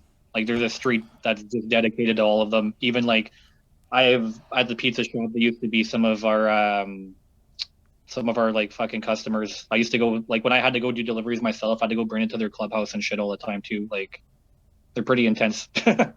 Yeah, but I look at it like if you give them no reason to have beef with you, they have no beef with you. So I have no problems with their existence or anything. I mean, Neither do I. And honestly, like I find it like, you know, the thing is that people just think because of like a mean look and shit, you know, they just associate it with something like fucking like mean or like fucking criminal and shit. But like they're like a family and like their brotherhood is fucking really real to them, and that's super like big facts. fucking commendable and respectful, you know, like Yeah, I mean, my dad growing up, he had a friend who was I don't know if he was in the Hells or if he was affiliated, but he was a legitimate biker. Like the dude died of a heroin overdose in the storage locker room where he lived. He was one of the like OG type, like lived that life. Um, but like my dad was kind of affiliated, not like in any real sense, but like there's a bunch of pictures of him hanging out with bikers and shit, like when I was young and whatnot. And so like you realize it's just people with business operations that may not be in line with your ethics, and maybe some enforcement tactics that may not be in line with your ethics. But like I'm not gonna pretend like they haven't done things that people don't like or have been bad for other people, because it is what it is. But often I'm like, man, corporate America is pretty vile too. So I don't really have any beef with any organization like that, because it's not like Apple's that good to you. Like Facebook isn't treating you nice either. So it's like everybody's kind of mean these days in some degree if you want to look for it. yeah, definitely. But that's cool that you said that. I would love to know what it would like personally. I would love to be the delivery guy to a Hell's Angels clubhouse. Like that sounds like a fucking experience and a half. Like I don't know. That sounds funner than it might not be that fun, but it sounds funner in my like fantasy life. Honestly, like out of all the times that I've ever delivered there, like half the time it's like really like what do you want? I'm the pizza guy. Okay, just wait a minute. Fucking slam the door, get the pizza, pay for it. That's it. Slam the door. And other times they bring you in, they make you feel like fucking like, yo, the pizza's here. This is the pizza guy. Like you're the king of the whole fucking like thing. You know, it's hilarious. It's funny because it's just pizza and shit, right? But it's like gold sometimes in some cases. You know, like. So it sounds like depending on what part of their high they're on. I mean, I'm extrapolating, but I could be like, yo, if I'm like not in a good mood, but then I could see how like if I'm like you're in the good part of the drunk, it's the pizza guy, let's get it. You know what I mean? Like that sounds fucking wild still. Um, that's cool. So you're doing that for a minute. I guess you said 7 years. Meanwhile, you're writing your poetries, you're doing your thing, and I believe you're karaoke because you said that that was the thing that was in your life. So are you also participating in karaoke culture at this point? Not as much because I think in Sudbury we only have one bar that does karaoke, and it's only like once a week or something. So at that point, I wasn't as heavy in the karaoke um, as I was before, or I am at this moment. Fair. Um, all right. So I guess what happens else in the pizza phase of your pizza store phase of your life that's worth mentioning before we move on to whatever follows the pizza store phase? Uh, well, I could give you. Oh, gross. Okay, I thought of a really disgusting story to tell you actually. Love So it. there's this there's this lady that used to work there, and she was this. I think she was Russian. I think she must have been Russian. She's this Russian lady. She was super, super kind. She's our delivery driver, but she was really like just absolutely fucking nasty. Like she didn't care about like self hygiene or anything. Like she was super nice. Like I want to be like the nicest person ever and say she was super nice because she was. She had an awesome personality, but she was just like gross to be around sometimes, you know? And so we had this one bathroom at work, and I don't even know how to explain this story. It's so fucking gross, dude. So yeah, we have this one bathroom at work, and basically she was like on a diet of only eating food from our restaurant for like a month. And like I don't care where you eat from, if you eat that specifically for a month, you're probably gonna have the shits at some point in your life, right? And this lady during her shift, she came and I guess she already like shit her pants while she was on the way to the bathroom. So she like shit all over it in Ooh. her like in her undergarment and stuff. And there was uh a garbage in the bathroom, but instead of putting it in the bathroom, she walked out of the bathroom with it in her hands. So she had it in her hands. And she walked all the way to the front counter where there was fucking customers that we were serving. And we were also making fucking like subs, like food and stuff. And she decided to put it in that fucking garbage instead because she didn't want to stink the bathroom up because it was a small bathroom. So that had happened that day, okay? And she clogged the toilet after that happened. So nobody was able to use the bathroom. Okay, so once the whole fucking place was smelling like fucking dump, like basically it was disgusting. We get this fucking garbage bag out of there. It starts to smell a little bit better, and all of a sudden, it just like smells absolutely fucking horrible again. Same smell, and we couldn't figure out why. We were looking everywhere, couldn't figure it out. We go in the basement. She blew the sub pump up, bro, with her dump. She fucking exploded the sub pump in the basement, and there was shit everywhere. Where we had to get rubber boots and fucking go down there and try to get as much stuff as we could salvage out of there. And we had to close for the night. Like it was so much Wow. stressful. And it was like, man, this happened in a matter of like maybe like 2 or 3 hours. Like it was messed up. She just came, she used the bathroom, and all of a sudden we couldn't even use the restaurant. We had to close the restaurant down. I don't know that I've ever heard a poop story that was quite so impactful and like in a realistic way. Like that's a powerful poop. It really was, man. And like I couldn't even believe it. And like obviously, like man, we were standing down there and we were just like, dude, like, did all this come from this fucking lady? Like, what the fuck? There was so much shit in the basement. It was so gross, man. Like, it was probably one of the worst experiences I've had in my life, like, in a gross scenario, you know? Yeah, but yeah, I had one. All I know is one time at work, I flushed the toilet and the water came up red, and I said "fuck no," and I left the bathroom. And My mom happened to live next door, so I was all good in the hood. But like, oh my god, I will never forget looking at that. I'm like, nope, that's I don't want to clean that. Oh shit, that's messed up, dude. I would freak out. It'd be like a bad omen if it started coming out red and stuff, I was like like, blood coming out of the toilet. I mean, I figured out how it happened, and somebody clogged the toilet with their whatever they did, and it was like, are you fucking kidding me? And it was not my favorite moment in a bathroom in at work ever.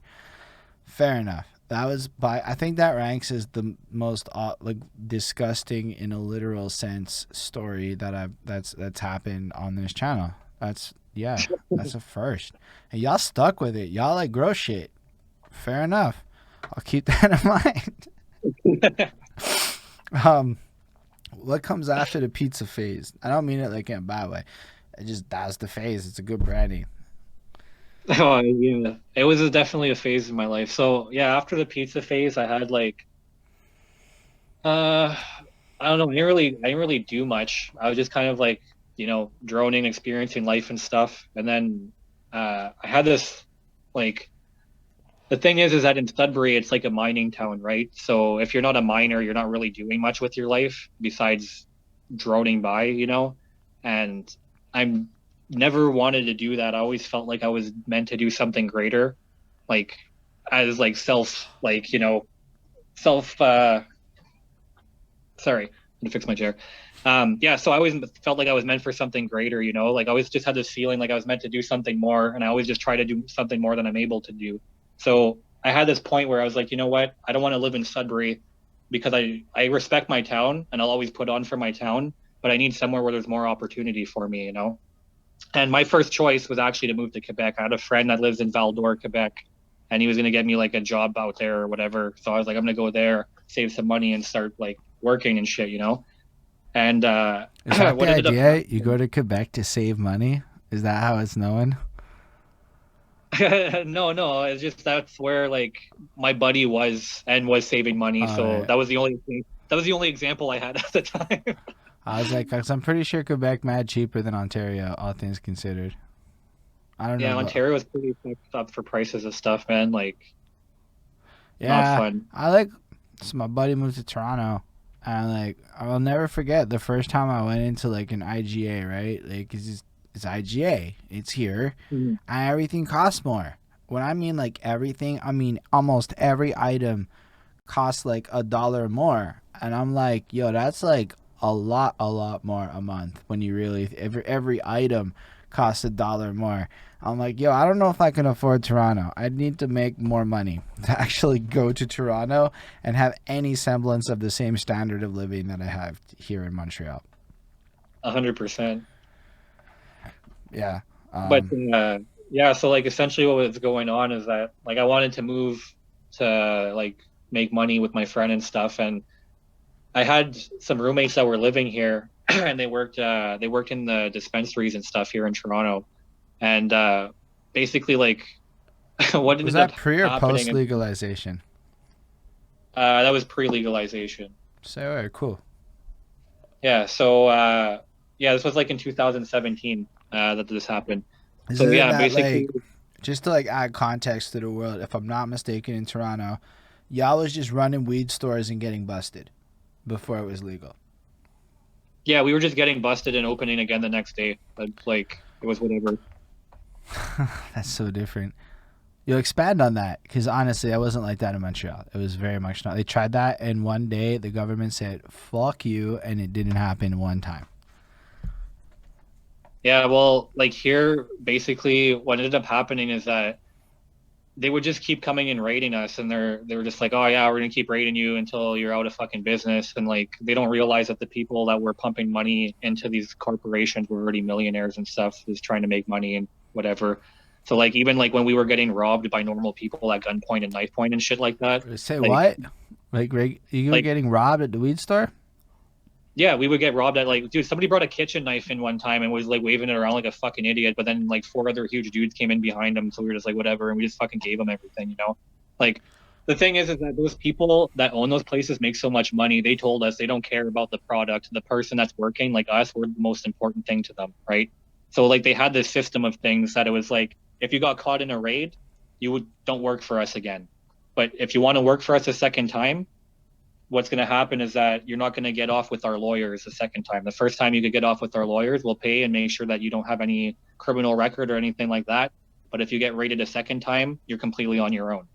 So that's the type of deal while you were going in that you knew what to expect type of thing, right? Did you get raided? Oh, I've never been raided. That's I've literally had 2 moments where I was supposed to be raided, but there was one time I went to go party the night before, which I never do, and I got too drunk. I had like alcohol poisoning the day after, so I had to call in sick, and the person who covered for me got fucking caught in the raid. It was messed up, man. Wow. Like so lucky. But yeah, so basically like so you the cops moved to Toronto to sell weed. Yeah, quasi legally.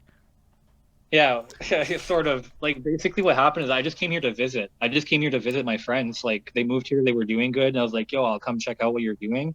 And as soon as so I always did this thing. Okay, so whenever I'm driving in cars or on the sidewalk, I like to yell at people. Like I'm like a high energy person. I just like to get people's energy up. Like I just like yelling at people and getting people on their toes type of thing. Like I'm just random like that, And honestly, I was here in Toronto one night with my friends, and we were out. I forget where we were exactly, but we were walking by. We just grabbed some hot dogs. Street meat's the best meat in Toronto, 100%. Just walking by got some hot dogs, and I screamed at this dude, and he yelled back at me, and he's like, "Yo, blah blah blah," and I just like felt at home, and like we were all having like just like a huge community of people just yelling and having a great time, just on this fucking intersection where we were all waiting across the road. And that was like completely mind-blowing to me. And I was like, you know what? I felt like weird when I was in Sudbury, and now I don't feel like I'm weird at all. I feel like we're all fucking weird together, and it's a beautiful thing, So I came here at that point, and that's when I decided, you know what? I'm going to start fucking selling weed because it's something that I've done before. I was like, it's something that I know. I know cannabis. But the thing is that so I actually had an experience in the dispensary that completely changed my outlook on cannabis itself. And like we were like doing our thing, and at first I was like, yeah, I think we're making money and like we're selling weed, like whoa, whoopty shit, And fucking I had this lady one day come in, and I think she must have been in her 70s or 80s or something, at least like her late 70s. And we had this ginormous security door because, like I said, we had people rob us all the time. So we needed this huge door, make us feel safe, the illusion. But yeah, so we had this lady come in, and she could barely open the door. So we helped her in. I spent, I think, like 45 minutes speaking to this lady about like the benefits of like CBD and like cannabis and stuff like that. And it was like that experience that I had with her was a lot different from the experience that I had with like millions of other people that I like had an interaction with. Because like every time I was like, oh, like let me get 2 grams, blah blah blah. I was like, yo, what's gonna get me the most stoned? Like I just want to fucking do this, blah blah blah, and all that type of shit, like which there's nothing wrong with that, but that's just how it regularly is, right? And I just had an experience where it was just like I was explaining to this lady and introducing her into the world of cannabis, but she was so scared of THC, she didn't want to get high. She just wanted CBD. So I had to like be her like what are they called, like a Sherpa or whatever, and like kind of like guide her like on her path. And what ended up happening is like a few months after that, she came into the store and she didn't have her cane with her. She didn't fucking need help opening the door. And I honestly didn't even recognize her when she came in. Like she was like a completely different person. And she pointed me out, and she's like, oh, I want to talk to him. And like I served my customers, and she came and like spoke to me, and she's like, oh, like I'm so thankful for like you introducing me to CBD. Like I was so weary about it, but like it's been so amazing for my life. Like I've been able to like move a lot better and shit like that. And I'm like, man, like that hit me so much more different than just being there and like selling weed at that point. That was when I was like, I'm like prescribing cannabis to people. I'm no longer selling weed. I just evolved into prescribing cannabis to people. And it was like a really like much better feeling than what I was doing before. Mm. I appreciate that. I talked to a dude that does like he worked in the medical cannabis research and was involved in like looking into cancer cures and shit. And it's like, yeah, it's not the same thing as like when I cop weed. And the conversation, I'm like, yo, bro, listen, this is the budget. I want the optimal amount of not bullshit that I can get for this budget. And that's it. That's as far as it goes for me. And if it's bullshit, well, we don't talk again on that conversation because you failed the one mission. But that's serious still. Yo, do you get free weed if you work there, or do you have to buy your weed if you work there? Well, so I actually, my journey ended up bringing me back to a legal dispensary recently. I just got hired at a government dispensary Oh, like say 2 weeks what? ago. But before, when we were in the other dispensaries, like it was the first dispensary I worked at. Um, fucking, we got like I forgot what it was. I think it was like a 15% discount, but then we got like a half quarter a day for free. So we were just able to take like a fucking half quarter and just fucking smoke it and shit. Like that, You're saying honestly, you like got a free 3-5 every day. I had to like think about it. A quarter is a 7, right? So then that would be yeah, 3.5 grams for free. yeah, we just got like honestly like every day was like I've never heard of a man, job when I worked at the benefit that would dispensary, ever make me go like, bro, my that's roommates dope. and stuff. Yeah, yeah. When I worked at the dispensary with my roommates and stuff, bro, it was basically like we were just blitzed every day. We used to have these little like witch cauldron, like with like they're called sea vaults or whatever, and you put these Bovita packs in them. They're humidity packs. And we used to have like 40 different kinds of fucking weed, like 1 grammers of each, and just have it in this cauldron. And like one day we're like, hey, what do we want to smoke today? Fucking indica sativa hybrid. And then we have hash, shatter, like literally everything. And then we got people coming into those shops and they're like, hey man, fucking my grandma makes brownies. Do you want to fucking try my brownies? And I sit there and I munch a whole brownie at work and I'm fucking mangled and stuff. Like it was good then, but at the government shops you can't do that. You need to be more professional because you represent the government. It's like working at an LCBO or something like that, right? So like What, does your government have like shops now? I thought they were like online only. so they don't have their own physical shop, I don't think, as far as I know. But they licensed a bunch of like Mm. private like So what you're saying is all of the privatized Ontario dispensaries in theory represent the government by at virtue of selling weed legally. exactly. Like they have a lot of procedures that they have to follow and bylaws and stuff like that. And like we can't be high at work with like fucking you know what it is. Do they drug test people who work at the weed store? I don't think they go that far until it'd be like so like for myself, we're in an area that's not like super crazy populated, but I think if it was like one where they have like everybody looks like they're wearing the same uniform, it's like almost Bro, like a I know fucking exactly what you're recruitment. talking about. It's the creepiest shit. You don't want to buy weed like it's a luxury watch. It's fucking weird. Exactly, man. It's those places that are like the yeah. Those are the places that they're going to be monitor more and stuff. And even like, man, I didn't even know this before, but like the guy was telling me that I work with now that like, so like before when I worked at the illegal dispensaries, it was like the guy who runs the show, who puts his money into it, he's the one watching you over the phone, obviously, right? So now at this point, when I'm working there, that guy that's putting his money into it and running the show, that's the government now. And fucking that guy explained to me, he says, while you're working in the government dispensaries here, the guy who like the owns the actual company, he has access to the cameras, and so does the government of Ontario. They're able to watch any store at any time that they want. Say fucking word. That's like some next level security concerns if we think about privacy from like the privacy data concern perspective, where I don't know if people are fully aware of that. Although that might just be like a standard thing in like government facilities that like are not cognizant of, but that would mean in theory various governmental agencies can just spy on you in the weed store. Say word. That's useful. That's useful knowledge, I think, for people that may want to be like super low key about their shit. You know what I mean? Mm. Um, Like even as a customer too in the weed store, like man, like I just be careful. I know that my homeboy is in Toronto, like I said, and when we went down last time, it was like 2019.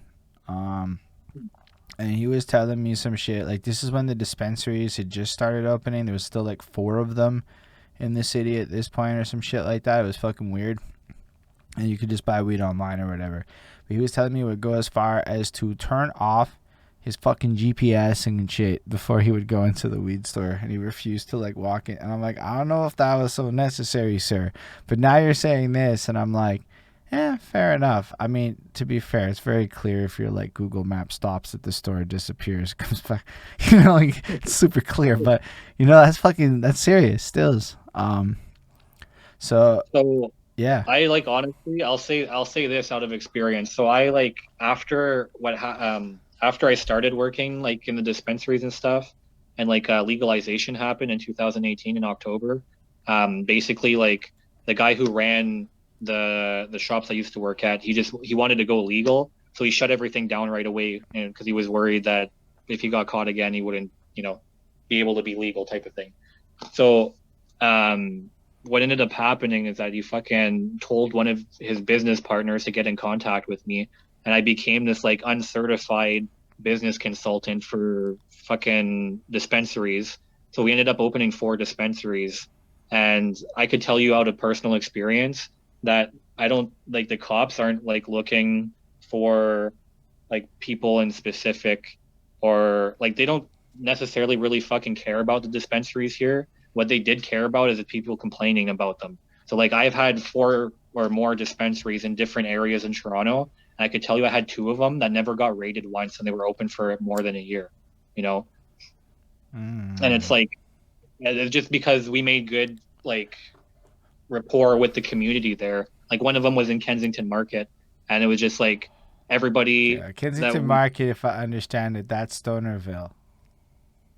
Yeah, sort of. Yeah, the community, they don't really like having a bunch of dispensaries and shit there though, because they say it looks kind of trashy and stuff. But they are mostly Stonerville. They're just like a bunch of hippies and stuff Bro, chilling. It's it's dope. colorful. It's restaurants. It's got the THC cafe place. I mean, Yeah, but see, this is the thing though, is that like we had our store there, and then there was another store on the corner called Lit Paper and Glass, and that place got raided like maybe like 9 times, like fucking in 1 week, man. Like they got raided so many times.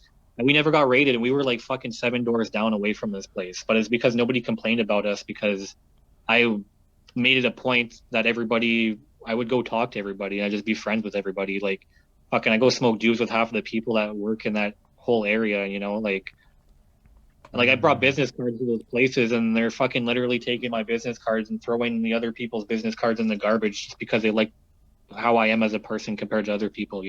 yeah, that is like the biggest knowledge nugget of this whole interview right there. Yeah, especially because you went into somebody's community that you're not from, right? Hmm. And you brought in something that's high risk. It's a weed store. And so, evidently, if you're going to open up a high risk endeavor, it's mad important to be good with the locals. And then you took the time to like integrate into the community and almost normalize it. And I'm going to just assume the other weed store didn't do that. And as a result, maybe people didn't like them. Maybe their attitudes were different. Maybe you guys were friendlier. I don't know what all the nuances were, but that's super interesting that you took that time, put that effort in, and it resulted in you not having problems. But what about the other ones? How come there were problems? You weren't able to schmooze that community? Well, some of the other ones, they were like, there was one that, holy fuck, man. So this one that we had, it was like further north of Toronto, and like it's still in Toronto or whatever. But basically, this place was right across from a fucking government building, because the guy who like picked the place doesn't it wasn't the brightest person in the world or whatever. And we used to we got raided 3 times once in a day or whatever, and fucking like that was brutal. And then we kept getting robbed by the same fucking group of dudes because their security guard just didn't give a shit. And he just like, we had a camera they'd look at, and then you'd buzz them in, and you could literally see people bannied up on the camera, and the guy just fucking buzzes them in anyways. And it just like that place was really bad, and there was just like there was no opportunity to talk to the community or anything like that there. Like the thing is that Kensington Market is like, it's a different type of place there, because like you're able to go see all of these people, talk to these people, and they're already doing their things, whatever. Compared to some of the other places, there were like more people coming there to work. Like they're not like dedicated to the area, you know what I mean? Like they just come there to work at their store, and then they leave and fucking drive home or whatever. And then you got residential area in the back, and I'm not going to knock at people's door. Be like, yo, I got a weed shop, what's up? Yeah. Yo, so I have a question. If your illegal weed dispensary gets robbed, do you call the police? The illegal one? Yeah. No. No, if the illegal dispensaries get robbed or if they get raided by the cops, we just refill it. Like what the situation with the police, we wait until their warrants are done because we usually get a copy of their warrant or whatever because they have to present a warrant, right? So we get a copy of their warrant and we see when it goes up. So it's like a 24-hour warrant. Well, as soon as that warrant's up, we literally open up the next day. If the warrant's for like fucking 4 hours, for example, which never happens, then it's like when that 4 hours is done, we're opening back up. We don't give a shit. The same thing with, bro, we got robbed and then fucking we spent like an hour like sitting down with like the staff and shit and making sure like everybody was okay. And then whoever still wanted to work, they can. Everybody else could go home, do whatever, paid the rest of the day for them. And yeah, we just opened up like an hour later. We fucking brought all the product back in and shit. So what you're saying is people rob your weed, and then the main supply of weed is so big that it doesn't fucking matter. Yeah, it doesn't matter. Like even like the cops rate, like I said, raiding our places 3 times a day. It didn't really like. It doesn't matter. Like they take all the money, they take all the product, and sure, it sucks watching that all like leave and stuff. Like as the person working there, but when you're looking at the grand scale of everything, there's still a lot more behind the scenes. It makes you have like context for when they like brag about drug seizures and try to make it sound like epically fucking cool. Like it's like, oh, say word. So y'all took 0.0001% of their shit. Yeah. No, that's fair. So you're running that for a while, and I guess in the middle of all this is 2018 when you get into music, right? Because legalization somewhere around then and whatever. So what makes you get back into like music? Well, so essentially I had at the starting of 2018, I was running like a few of like the shops and stuff, and like I was making like good money obviously, and I was like, man, I've fucking done a bunch of things and I just want to like fucking like, fucking do more with my life a little bit. And I was like, you know what? I have a bunch of things like I want to do. I was like, you know what? I'm going to fucking start nailing off some stuff on my bucket list just for the fuck of it, And I was like, I never got a tattoo. I was like, I'll get a tattoo. I was like, I've never been Hold up, skydiving. I'll what go is your skydiving. tattoo? Oh, I got 3 tattoos now. I don't know if you'll be able to see this, but I see. I got 1 tattoo in here. That looks cool. It looks like mushrooms. Here, see if I can make it. I might be. I'm bad at camera navigating. Here, I'll just flip my fucking camera. I don't know what I'm doing here.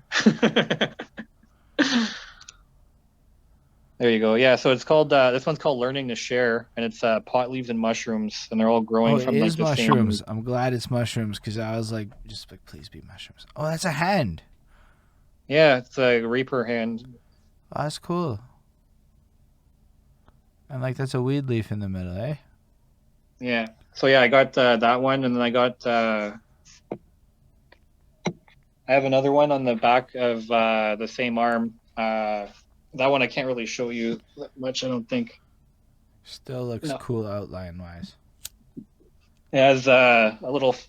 It's a Canadian leaf, like a maple leaf, and then it's like an open mouth with the tongue and shit, and it's drippy. Yeah, like that or whatever. That's wild. That's cool that you did that though. Then the last one that I have is on my shoulder. It's my girlfriend really likes Egyptian history and stuff. So I got the Eye of Ra. But on the inside of it, I got the Sharingan from Naruto because I watched a lot of Naruto growing up as a child. Say a word, man. I like that. I like that it all tells stories about you and the things you care about.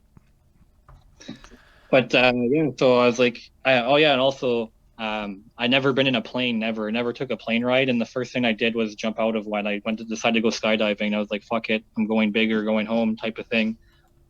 I was like, I'm going skydiving. I'm getting a tattoo. So sorry, I'm just fixing my chair. Dude, So I yeah, like when I was getting fidget my the whole time, Mike. You can fidget all you want. I'm good with it. so yeah, I was getting my tattoo, and it was actually the first one I showed you, and it was like a 5 hour session, right? And I was sitting there, and this guy was just talking to me, and he has a really good bedside manner. Like this tattoo artist, I've been to him 3 times, and I absolutely love it. Like the way he talks to you and Yo, stuff is plug just a him. great Who is experience. he? King Panther, King Panther Studios. He goes under no ID tattoo on Instagram. You can check him out. He does a lot of awesome work, and he's also a teacher. He teaches painting and stuff like that too. Oh man, like this guy's great artist. He started out as a painter and then became a tattoo artist later on. So a lot of the stuff he does is like very meticulous and like portrait like, it's awesome. Yeah, it's mad fresh. But yeah, so I was in this guy's chair, and I was talking to him about my life and stuff, and I was telling him about how I used to have such a passion for music, and then it kind of just like disappeared and kind of just got drowned out by the other stuff in my life.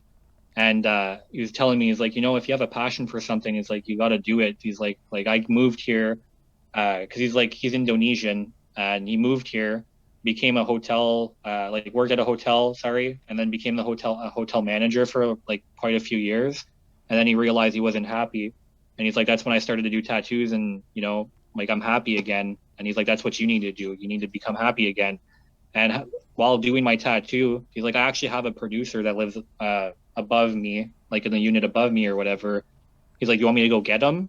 I'm like, no, man, you don't have to do that. Like as if. And the guy literally like put down his tattooing needle, put it down, goes upstairs, gets this guy, comes downstairs, and I got introduced to him, and that's basically when I made my first song, Razor Blades and Steak Knives. It was a Jaron Benton remix, and I had that song written for a long time, and it's always a favorite song of mine. Always like high energy and kind of like it shows off like my goofy, morbid side kind of thing, but like my lyricism is there.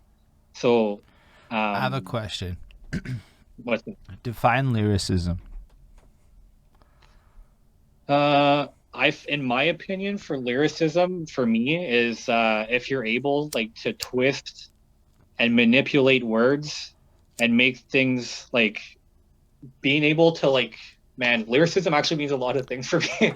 Being able to paint a story, right? But still at the same time being able to like fucking twist some stuff up, like some M. Night Shyamalan shit, Like, Fair. yeah. I mean, it's a big question for me right now. I saw some kid in an interview. He was one of the little ones. I don't remember which one, but it would be in the mumble rap world, depending on who you asked. And he was like, "Why?"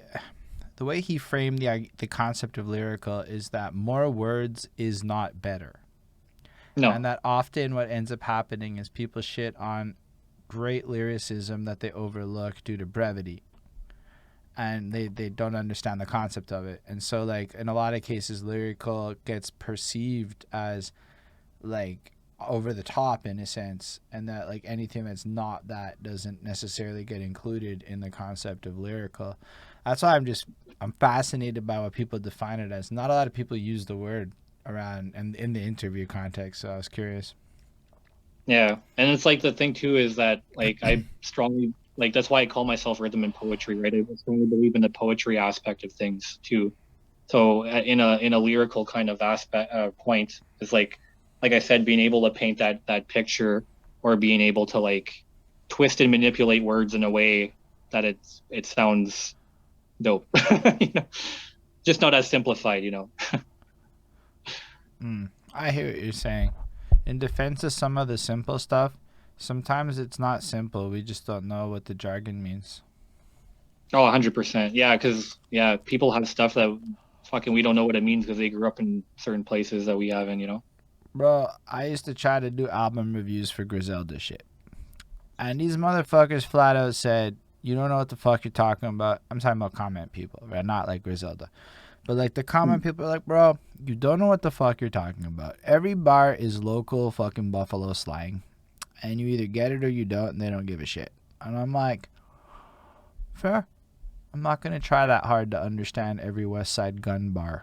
I'm just gonna let him do his thing, because it does mean shit a lot of the times. I find we just don't always understand the meaning. It's true. But yeah, that's why I was curious. But I guess like that. I want to be clear. I'm speaking about the idea of how there is sometimes misperceptions in really good art that is culturally not understood. There is also some really vapid shit that's just commercial product, and that also really is a valid thing. So to differentiate between commercial product and like art piece is a super fair differentiation to make. Mm-hmm. For sure. How did you come up with that name? Like, when did you become R.A.P? Were you always R.A.P? No. Man, I went. So I don't even remember exactly how this name came up, but I think my brother and I, we were just making like a joke when we were younger, and I just made like this young MC name as a kid, and I went as PP legit. Because I think I was like, I had to take a piss or something. And I was like, yo, I need the PP like legit. And he's like, yo, that sounds like a sick rap name or something. So I used that name for a little bit, but I was like I said, I was never like really doing any shows or anything. I just like freestyling. But whenever I wrote, I was like, yo, PP legit, all this shit, blah blah blah, whatever. And then when I Yeah, you know was what though? Just it sounds legit. It doesn't sound like an illegitimate name. it doesn't, right? Like it sounds like it works kind of, you know. But yeah, so like basically what ended up happening is just like I was just chilling, and like I said, at one point I got more because like we were talking about before, like I was never really like partial to rap or anything like that, right? So when I was trying to dive more into hip hop and kind of like the background and all of that, um, I just fell upon like the meaning of actual like rap, of like rhythm and poetry, right? And like at that point, I didn't really care if other people had the same name as me or not. That's why in a lot of my descriptions I go as the Canadian rapper R.A.P instead of just R.A.P or whatever. It's But probably a better like official name to register as. yeah, yeah, for sure. Um, but yeah, man, like it just Actually, speaks a lot if you type because it stylistically R.A.P, Mhm. nothing came up but you. So maybe you might be the only guy that has it as R.A.P. Yeah, I've noticed a lot of people have the period after the P too, like the three periods or whatever. So Yeah, because there was no extra period. I was like, damn. Kind of, you gotta watch for those things when you're trying to like put titles and shit. Otherwise, people get mad at you and call you on it. but yeah, so like when I was freestyling and shit before as a teenager, my friends always said I had really good flow and stuff like that. So like rhythm and flow was like a thing for me. And then poetry was a thing I always did. So it just happened to be rhythm and poetry. And that's just how I ended up becoming that. Mm. Becoming I mean, I like it. It's a really clear mission statement of who the fuck you are and what you're about in a lot more direct ways than a lot of other people's names where you're not 100% sure what it conveys. Like, my rap name is my literal government name. It don't tell you shit. R.A.P. told me exactly what the fuck kind of rapper you were without hearing a damn song. I fucking swear. I just saw your rap name and I'm like, oh, he that kind of rapper. And then you were that kind of rapper. And it was like completely exactly in the realms of my expectations. And I was like, that's a surprisingly effective fucking rap name. All things considered. appreciate that. Yeah, no, I mean, I don't know if anyone else disagrees, but if you know what rhythm and poetry is in terms of that acronym in particular, it's like, yeah, that makes sense. So you basically in the tattoo shop and end up in the first song position, and then at that point, what do you do? What comes next? Oh, well, at that point, basically in that studio session for that first song, like, so like when the first songs I started putting out, I wasn't really like a fan of like doing hooks. I just liked like fucking pouring out like a full verse on like a 4 minute song, you know, just because I had so much to say and I just wanted to say it all. But then I ended up realizing it was harder to memorize some of my songs when I'm just fucking rapping for 4 minutes Say straight, the right? fucking word. Yeah, exactly, man. So, my razor blades and steak knives, I actually did it in one full take. I didn't have to punch in anywhere else in the song, and that made me feel like really good and really proud. And when I got the song done, I was just like, this is where I need to be, you know, this is what I need to do. I'm like, fucking right. Like, I'm 100% dedicated to doing this. And then we made a second song called O, and it was like another remix song. And at that point, the guy who had mixed my music took probably around 2 months to get back to me with one of my songs, and that really turned me off from. Oh, I know that one. Yeah, it really turned me off from making music because I was like, wow, if this is how it's gonna be, like, fuck this shit. You know what I mean? Like, not that I'm impatient, but like, I just made a baby like 2 fucking months ago. That's like a Bro. doctor holding your baby at the hospital for 2 fucking months, you know? I And then you're like, fucking okay, you can see it. swear. That is So the that's most like common basically shit. what happened. I met this producer I'm working with now, and he was just on Facebook. This fucking dude randomly messaged me on Facebook, and he's like, "Yo, I seen that you have musician under your name, like your bio or whatever." He's like, "Do you make music?" And I'm like, "Yeah, I still do." And he's like, "Do you need somewhere to record?" And I'm like, "Fuck yeah, man." And I went and met this guy, not knowing what to expect, because he just messaged me off Facebook. Like, I thought maybe I was gonna get fucking killed or something, you know, like random shit.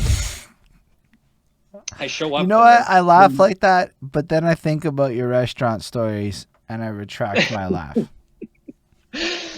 Yeah, so like I went there, bro, and I'm not gonna lie, like I love the place, but like the outside of it is also not very welcoming. Like I got to this the side of the building, I'm like, bro, what the fuck is this place? But I got in there, bro, and like holy shit, like the people there are so nice and they're so willing to work with everybody. And we made the first song, and as soon as I had my first song mixed and mastered, it was done the minute that I was leaving. Like I did it in an hour. I fucking recorded everything, and then in the other hour afterwards was mixed, mastered. That's it. That's all. And I had a finished song. And at that point, I sat there and I looked at the guy and I was like, dude, like, I want to come back here every week and I want to make a song with you every single week and put it out. Like, can we keep doing this? And he's like, yeah. He's like, as long as you have the money to pay for studio time. He's like, I'll give a shit. He's like, I like working. Classic. I'm like, bro. And then No, after that, that I was want to it. like pause. That is so important though. As long as you have the money to pay the man to do the work, you can get the deed done. That's a big Exactly. lesson. I'm not gonna ever say names like that, but I know people who have flat out been like, I couldn't get free shit, so fuck this. I'm gonna go look till I can get free shit, and I'm like, all right, do you? Yeah, exactly. I mean, look, there are free opportunities out there, but I can tell you one thing: free takes 3 months every time. Oh my God. Yeah, bro. That's the thing though. It's like, free is gonna come knocking at your door too, though, right? If you go looking for free, that's the fucking issue. That's the issue a lot of people have. We're sitting there looking for free beats, Ooh, free collabs, that's free all true, this eh? shit. It comes knocking at your door when you're not looking. That's facts. I had a free pop up by accident and it blew my mind, but I did not ask for the free. I was like, "Are you sure?" He said, "Yeah," and I'm like, "You sure?" Like, cause to me it's baffling, but that's a good point. Actually, I got free beats for all this contest and shit I'm doing. One of the dudes. Um, it all came from this conversation. How much for a beat for a contest? And apparently, so few people have ever used the words "how much for a beat" in his life that he just couldn't charge me. And I'm like, oh, say a word. And it's been really nice that like he's been really involved since. But it made me like realize that when I talk to a lot of these, I'm gonna call them like if you're at work in a project, they'd be the resource roles, like the people who are required to like complete the project, the beat maker, the engine. Like these are all like roles that are required to make the rapper project a thing. Mm-hmm. Um, they all talk about how few people are willing to like throw money down on that shit and like how like free everybody is about it. And I'm like, oh, that's like like it adds context for me for why maybe some people had the attitudes they do. But like, yeah, I find that people respond really well to you paying them to do their shit. They just do. Yeah, They respond 100%. really well to that. They'd go above and beyond even sometimes if you pay for it. Yeah, and they feel like, they're actually like they're valued in what they're doing and stuff. And like, man, I even had one time, dude, I was so happy with the dude, I fucking tipped him an extra $100 for no fucking reason, you know? Like, it's like, Bro, I don't know, you man. tipped $100. I'm not that generous, but I respect it so much. I just don't know if I'm that generous. I see the lights. That's cool. Um, so fresh. You meet the next man's. You start banging out. How long do you run this? Did you? How long do you run the weekly song thing for? I did it up until December of last year. And then when all the lockdowns started getting a lot more serious in Ontario and shit like that, then like we weren't able to go to the studio. It was locked down for a few weeks. So how many weeks was it that you ran that? Oof. At least 17 or 18 weeks. So you're saying that 18 weeks in a row in like 2020, you showed up at the studio, did the whole song. How are you getting beats and all that? Some of the beats were just like from like my friend beat makers and shit like that. There's a few like when I started making like putting music out, you'll see like the first uploads I have, a few of them are remixes and stuff. Like I have a few like remixes of like Jaron Benton, Right, right. like Necro beats. I have two Necro beats that I remixed and stuff like that. And it's just like And then you a got lot of sorry, a few of the beats that I was getting, people were just contacting me and they're like, "Yo, we used to rap together in high school. Fucking, I still make beats. Check this out." And then they'd throw me like 5 beats, and I'm like, "Bro, this one beat's pretty sick. I could probably make something to this." And fucking, I make something to that. That's it. bro, that is some crazy. You water some fucking seeds in high school and they fucking grow flowers 15 years later. Shit, if I ever heard it. You never really fucking know who's gonna pop in your life like that. That's incredible. So you get this over, but you still run this 18 tracks in a fucking row or whatever, and you're doing this week over week over week. And you started in 2018, so it's kind of dibble dabbly, and then you're trying to figure stuff out until you kind of land on this situation where it like picks up in speed. Yeah, I think between when I dropped my first track and when I started putting all the tracks out weekly, I think there was probably about a year and a month maybe before I started pumping like everything out, and then it was just like can't stop me. In addition to like releasing stuff with the Fury, are you also performing at this time, or are you just kind of like doing the putting track out and get the next one out thing? I have not been performing. I've been doing some like live, like Instagram live and stuff like that, performances or just like screwing around practicing some of my songs and stuff. But I haven't done anything like public yet. So yeah, I've been basically just writing and putting more songs out and stuff. I made myself a goal at the starting of this year. Sorry, my guinea pigs are just running around right now. Yeah, so sorry, they make weird noises and stuff and No, just run right? It's, around. it's dope. You got guinea pigs. It is what it is. It's the Twitch world. It's okay. But yeah, I made myself a plan this year to put 20 singles out and put my album out. And right now I'm at, I think like 9 or 10 singles. So I have 10 more left by the end of the year. But now I have an EP coming out that nobody was expecting that I'm going to be dropping in 2 months too. I'll say So like, I word. mean, I've just been like doing as much work as I can and trying to get the most of what I can right now. And like I just had a song drop on my record label's YouTube page called Smoke Break, and that's two of our newest artists. And I You have a record scouted the whole label. thing. Yeah, I started my own record label. Like we're in the midst of starting everything up. I, I'd say what? How did you start a record label? That's just like in the middle of nowhere. I started a record label. Psh, no big Yeah, deal. well, it's not like fully functional and started yet, but like everything's already made. Like the roots already all in place and stuff. And basically like I don't know. A friend of mine actually made a really good point of this. Is that, like I just had a moment where like I was just kind of sick of like fucking making other people money and like you know, using my talents, whatever it is, like even like if it's like janitorial work or my skills at being a manager and stuff like that. Like I feel like people just take advantage of it, regardless of like how nice people are to you. At the end of the day, they still need something from you. You know what I mean? And like that's okay to a certain extent. But I was just like, fuck this. I'm not waiting for somebody to tell me I'm good enough to be on a record label. I'm gonna fucking open my own record label, and we're gonna make it good enough to be at the same height as those record labels that I would want to be with. And at that point, I was just like, I've had enough. I want to gather people that have had enough. And right now, the whole team of people that I have, we're literally all just people. The thing is that we're all just people who have talents in different like aspects of this, and who just didn't really have faith in ourselves, like by ourselves. But I came in and pumped that faith into everybody, and as a unit, we're such a good fucking positive group of people to be working with. And it's just like I couldn't ask for a better group of people to be working with right now. Is it like local shit or is it like an internet thing?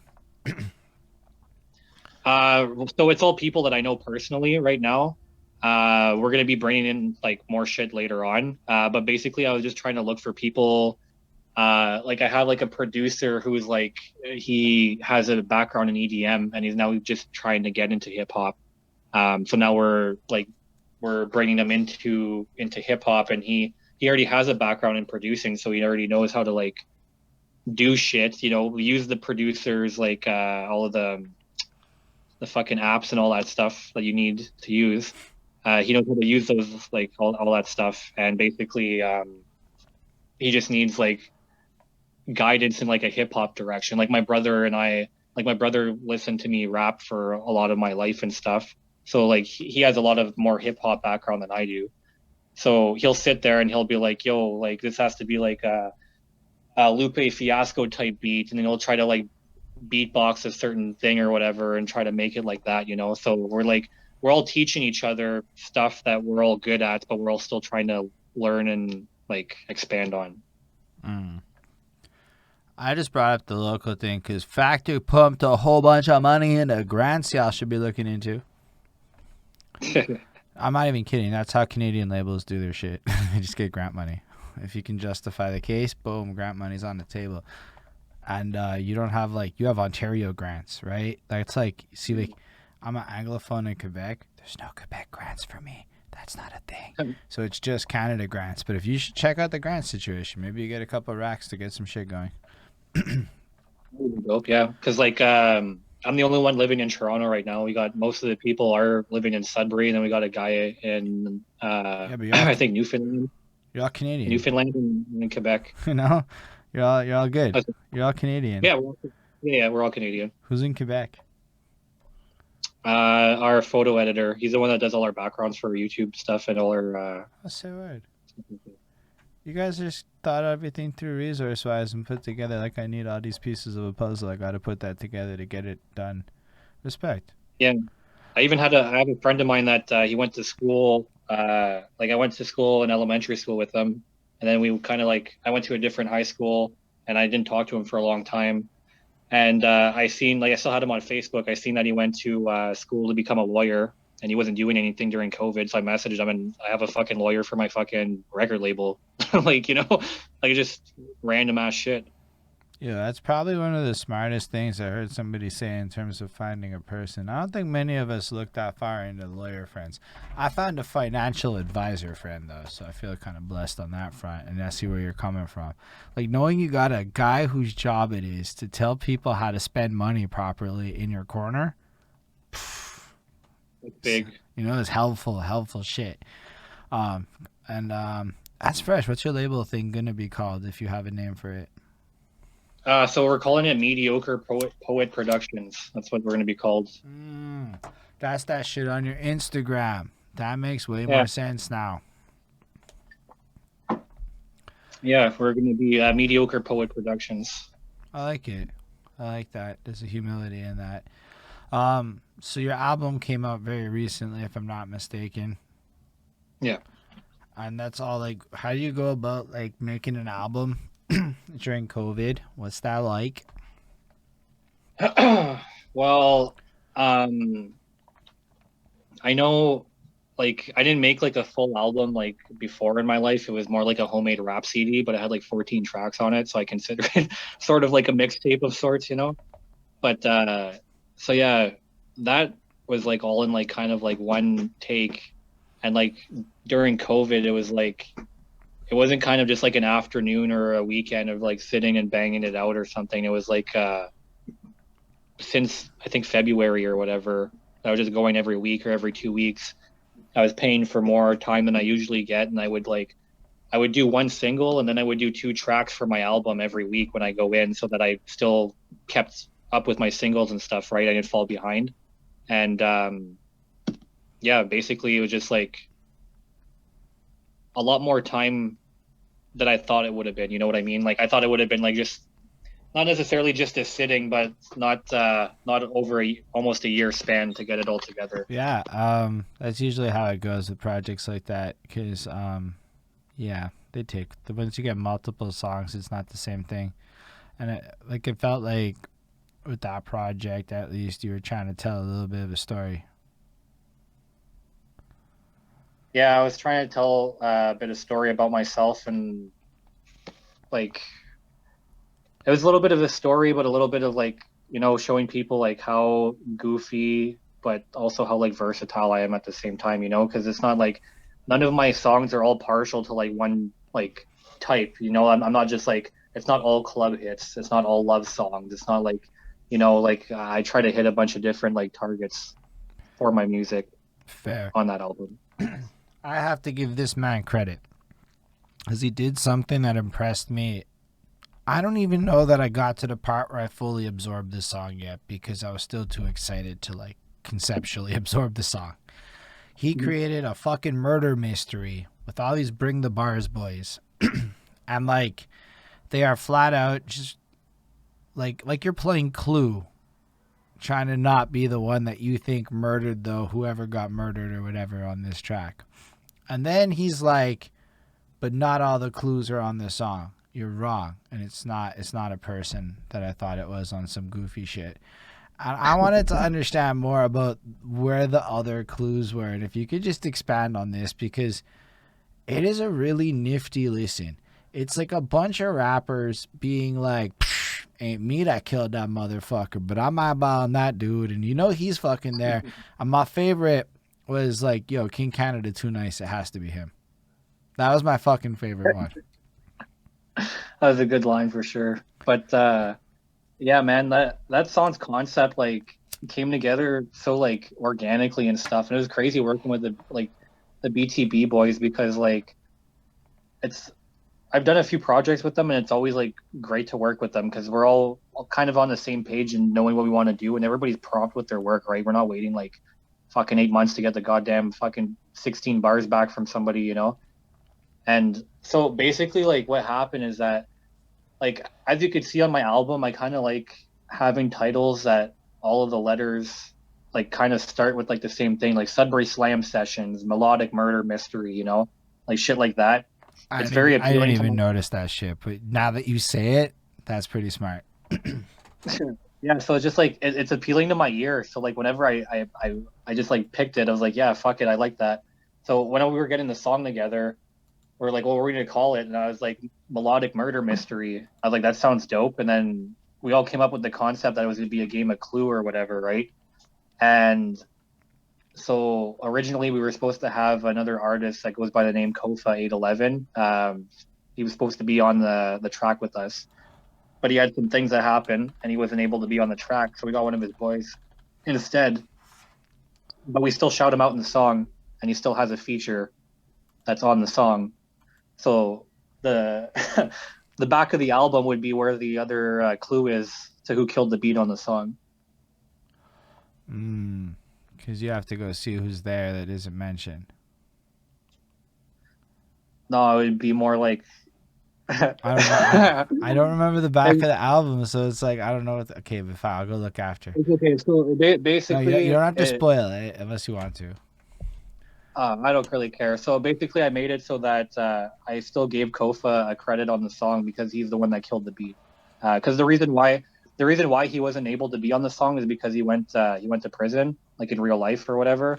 So we Oh made it the fuck. concept so that we made it the concept that he's the one that killed the beat, and that's why he was in jail or whatever, right? So that's what the whole plan of like the whole idea behind it was going to be. Say But the fucking then word. yeah, we couldn't get a verse from him. We were trying to get a verse through him like through the telephone in prison or something to make it like a little Wayne type of scenario or whatever, you know.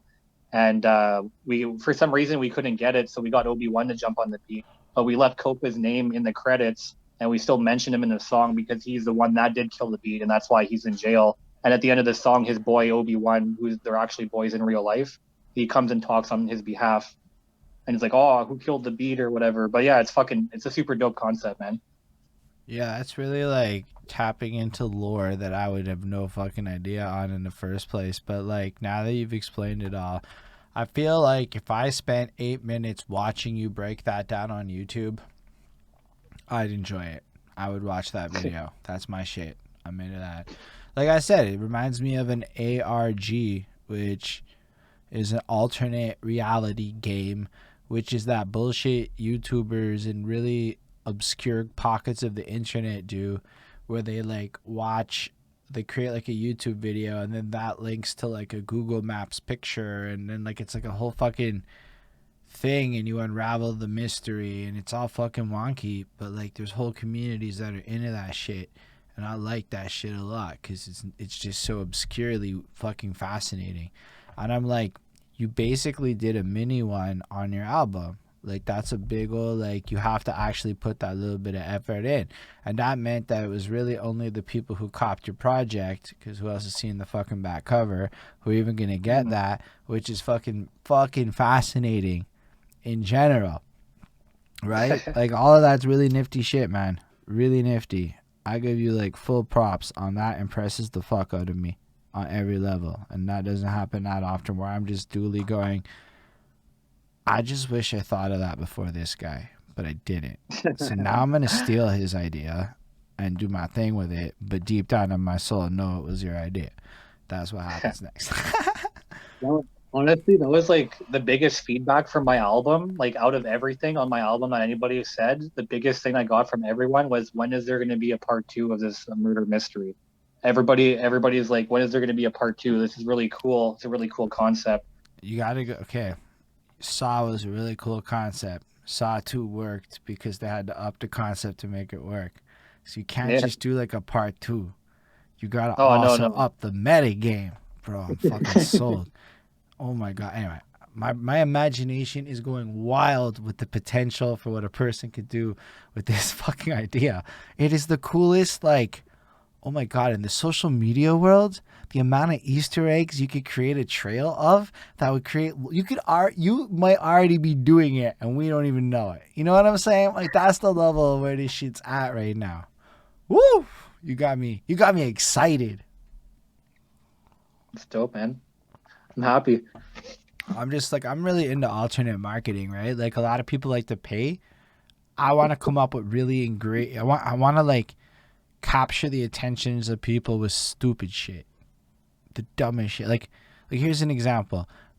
We just made some songs implying that we stole somebody's bike, and then we're hoping that other people keep it going.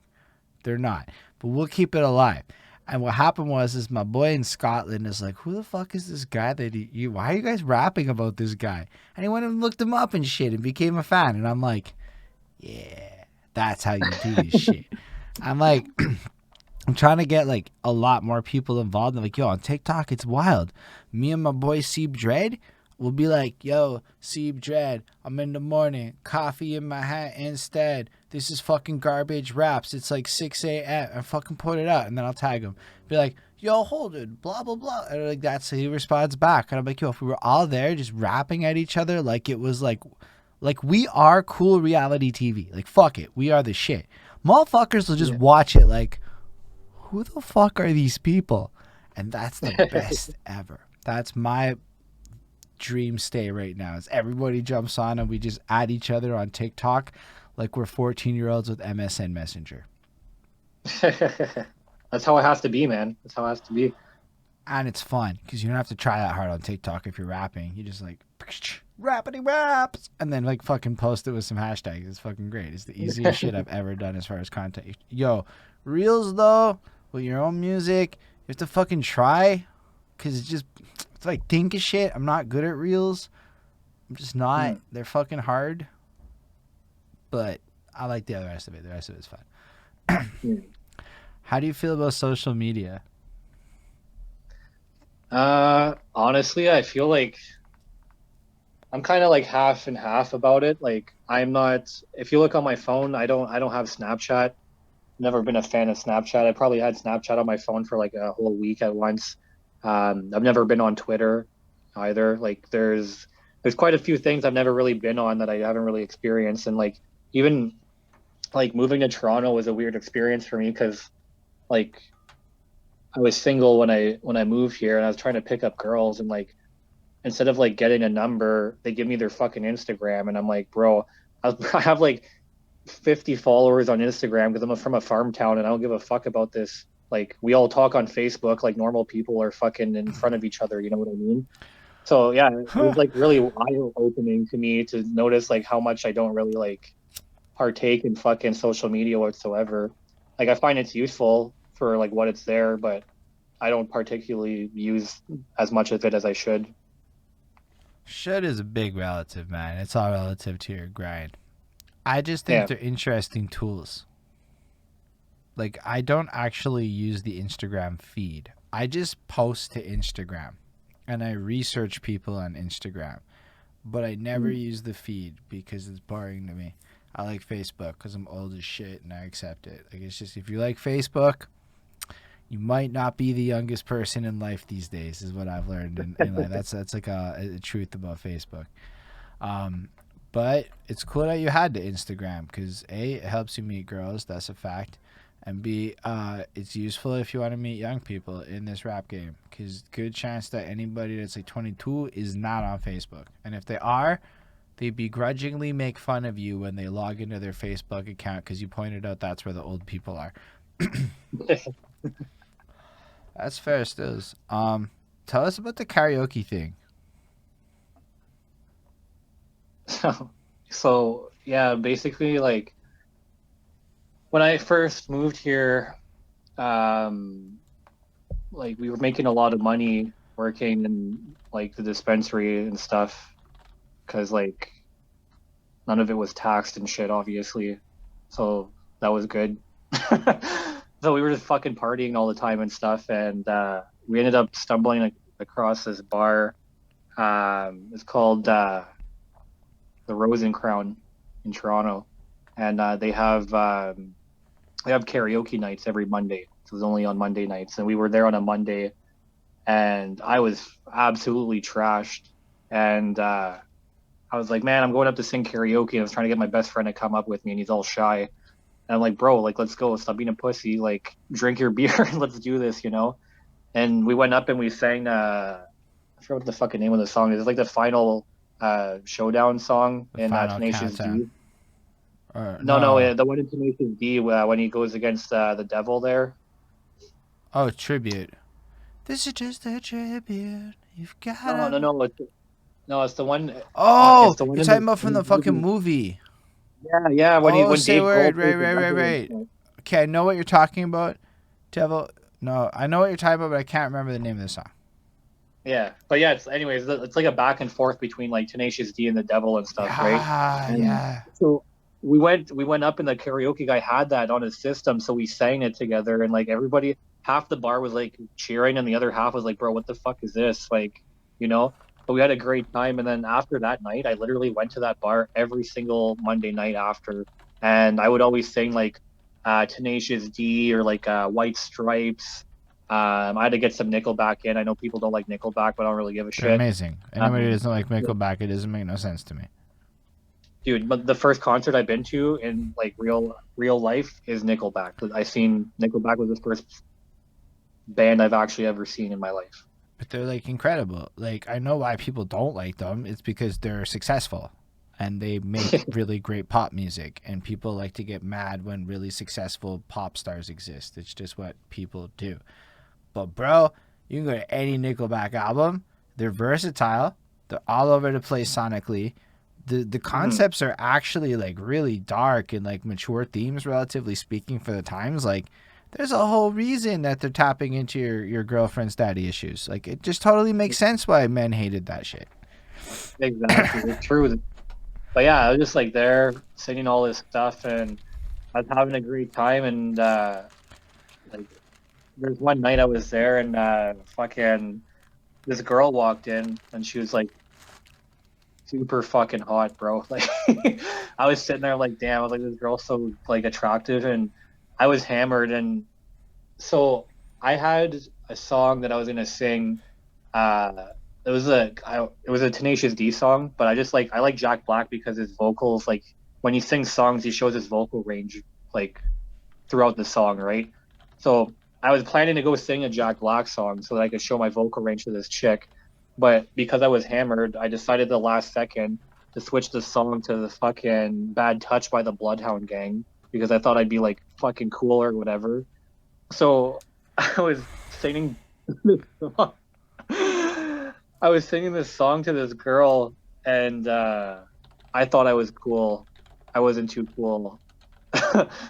Fucking, she wasn't having any of it, so I went outside and I was having a cigarette, and she ended up coming outside with her friend, and we ended up talking, and then she asked to come sit at my table, and we were sitting together at the table and stuff, and she came with like her friends, and it was two girls and this other dude, and I was there with my friends, and she was being kind of flirty with me, but like I thought she was there with another guy, so I was like, like You were being whatever. respectful.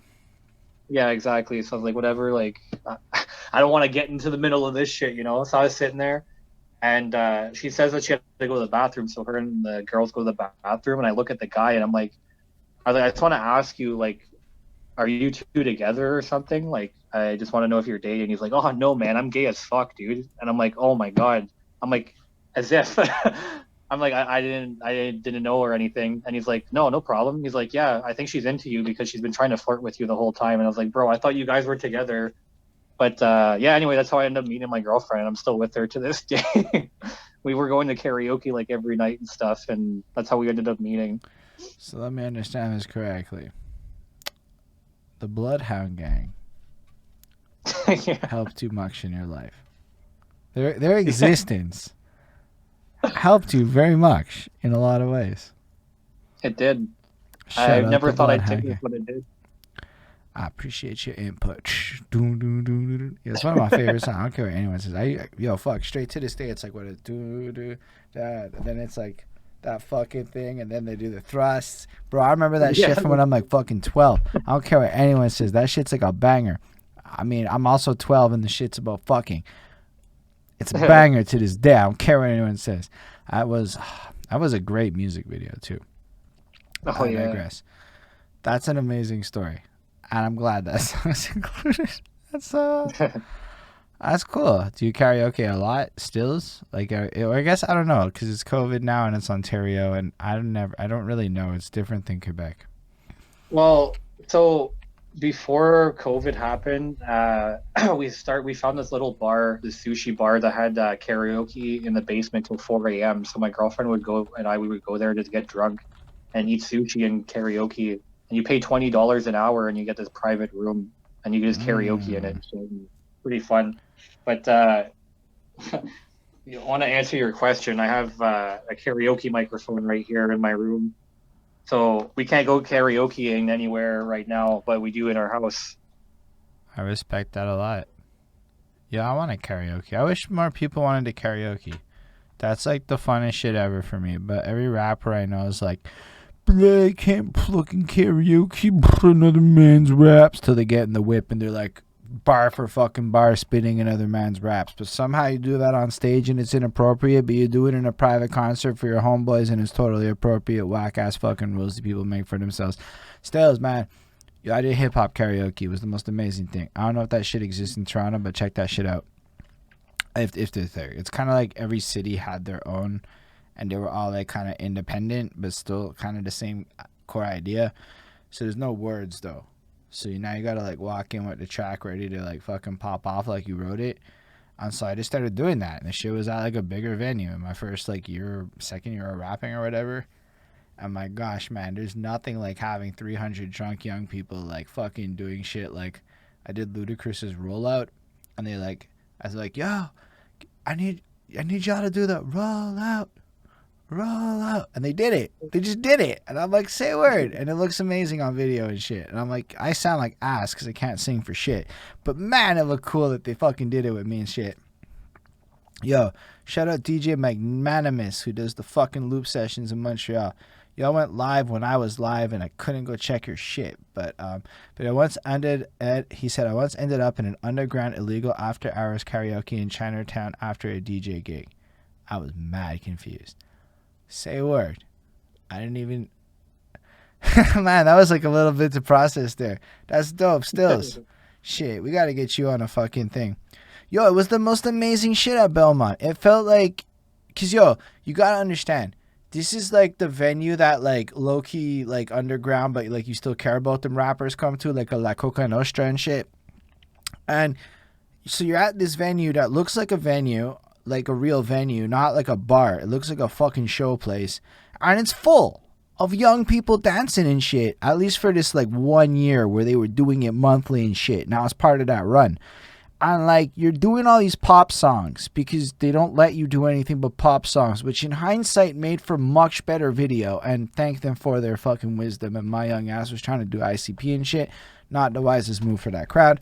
So we end up running through like Tupacs and Biggies and whatever's and whatnot, and everybody's fucking bombing out or whatever. But yo, it gave you so much fucking experience with this like crowd that was just so responsive, and they knew the words to the shit, and you knew the words, so you're able to really do and they just know the words because you're doing some fucking shit everybody knows. Like I did fucking Problems by Drake and A$AP Rocky, and everybody knew that track at that time, you know what I mean? Yeah. I was just like the most incredible experience. I mean, I never got that shit doing my own music one time, not even gonna lie, but fuck it, the day that happens with my music, I'm ready. And it's all from karaoke. It is the most. And then I got to perform at like Just for Laughs. Like no lie, I did Rap God at Just for Laughs in 2019. Yo, I got to do fucking Break Your Neck at Hip Hop Karaoke in front of fucking what's his name, Hannibal Buress, at the first Just for Laughs shit they did. I'm like, fuck that. I'm coming into it that. So I did Break Your Neck. Or no, that was DMX and Hannibal Buress. I did Break Your Neck at the outdoor stage. One of them. I did 3 of the fucking Just for Laugh ones. So the Hannibal Buress was DMX, but I did do Break Your Neck, and that shit was amazing. Cause but like I don't really have like the same aesthetic and general energy, so his performance like matched this Busta Rhymes shit in a way where it was like when he did Hoo Ha, it was like fucking cool. Anyway, it was just blessed, man. It was this whole like culture. And yo, the biggest part of it though is that it was fucking monthly, so we would just go back and see the same people like every fucking time. Man, it was great. I miss that shit a lot. I still participate when they do their shit. I even did their fucking COVID Instagram one, which it was not the same. It was because I had shitty headphones and shit. It was It was not. It was worth it, but it sounded not great after. I was like, it's much more fun in a bar with sound wise. Anyway, karaoke's blessed, man. And I fucking think it's cool that you found like love off of karaoke. That's cool too. That's real fucking cool, man. Yeah, and honestly never really expected it because like at that point I wasn't really like looking for a relationship or anything, and I kind of just felt like ass backwards into one, and like we kept going to karaoke together, and it's like it's such a crazy experience because my girlfriend is like super shy, and like when we go to karaoke she drinks, just like we all drink and stuff, and like she just starts singing, and she has such a beautiful, like she's on my album on a couple of the songs, and she has such a beautiful voice, but she never wants to use it because she just doesn't like want people to know that she could sing, and it's like she sings like maybe I'm Amazed by Paul McCartney. And what's the other ones? Oh man, but yeah. Anyway, she sings so many songs, and it's just like hearing her sing is just like super mesmerizing, and it was just like a continuous experience that like every time we go there, it's like our souls are connecting. Like it's fucked like to explain it, but like when we're going to karaoke, it's just like we're having an outer body experience and our souls are just connecting through music. You know, it's crazy. That's like some seriously romantic shit. Like, damn, dude. I mean, like, my girlfriend went, ah, like, bro, that's sounds beautiful. I want out of body experiences, ethereally karaokeing. Well, it's crazy too, because like like at these private rooms we were getting and stuff too, it's like it felt even more surreal because like it's just her and I in the room and we're just singing to each other and we're just doing it just because. And it fucking it just feels even like I don't even know how to explain it, man. Like I honestly have no idea how to explain it. It just feels like you're spiritually bonding with another person. Hmm. I like that idea. I mean, I definitely think you can find that in other ways, but personally, oh my gosh, I love that idea. That sounds like such a fucking awesome connecting thing. Yo, Bonnie, you're gonna have to come sing at me. She's like, fuck no. I can hear her right now being like, that is not happening. I can just picture her face. Don't worry, we'll figure it out. We'll figure out whatever we gotta do to make that happen. Um, so yo, what else do you have coming with? Do you do visuals? I didn't even talk about the whole visual journey. Like, do you do like fucking music videos and all that? I haven't done any music videos yet. I still have yet to do that. I haven't dabbled in that whole area yet. Do you have intentions of dabbling? 100%, yes. Yo, you guys can do that shit with a phone. You can dabble with a phone right now. You can just like pick up the phone, go to some part of T dot. I don't know if people still call it that, but and then like fucking film yourself in front of a thing, doing your thing. Yo, wherever like that picture where you're like sitting on the steps with the graffiti next to you.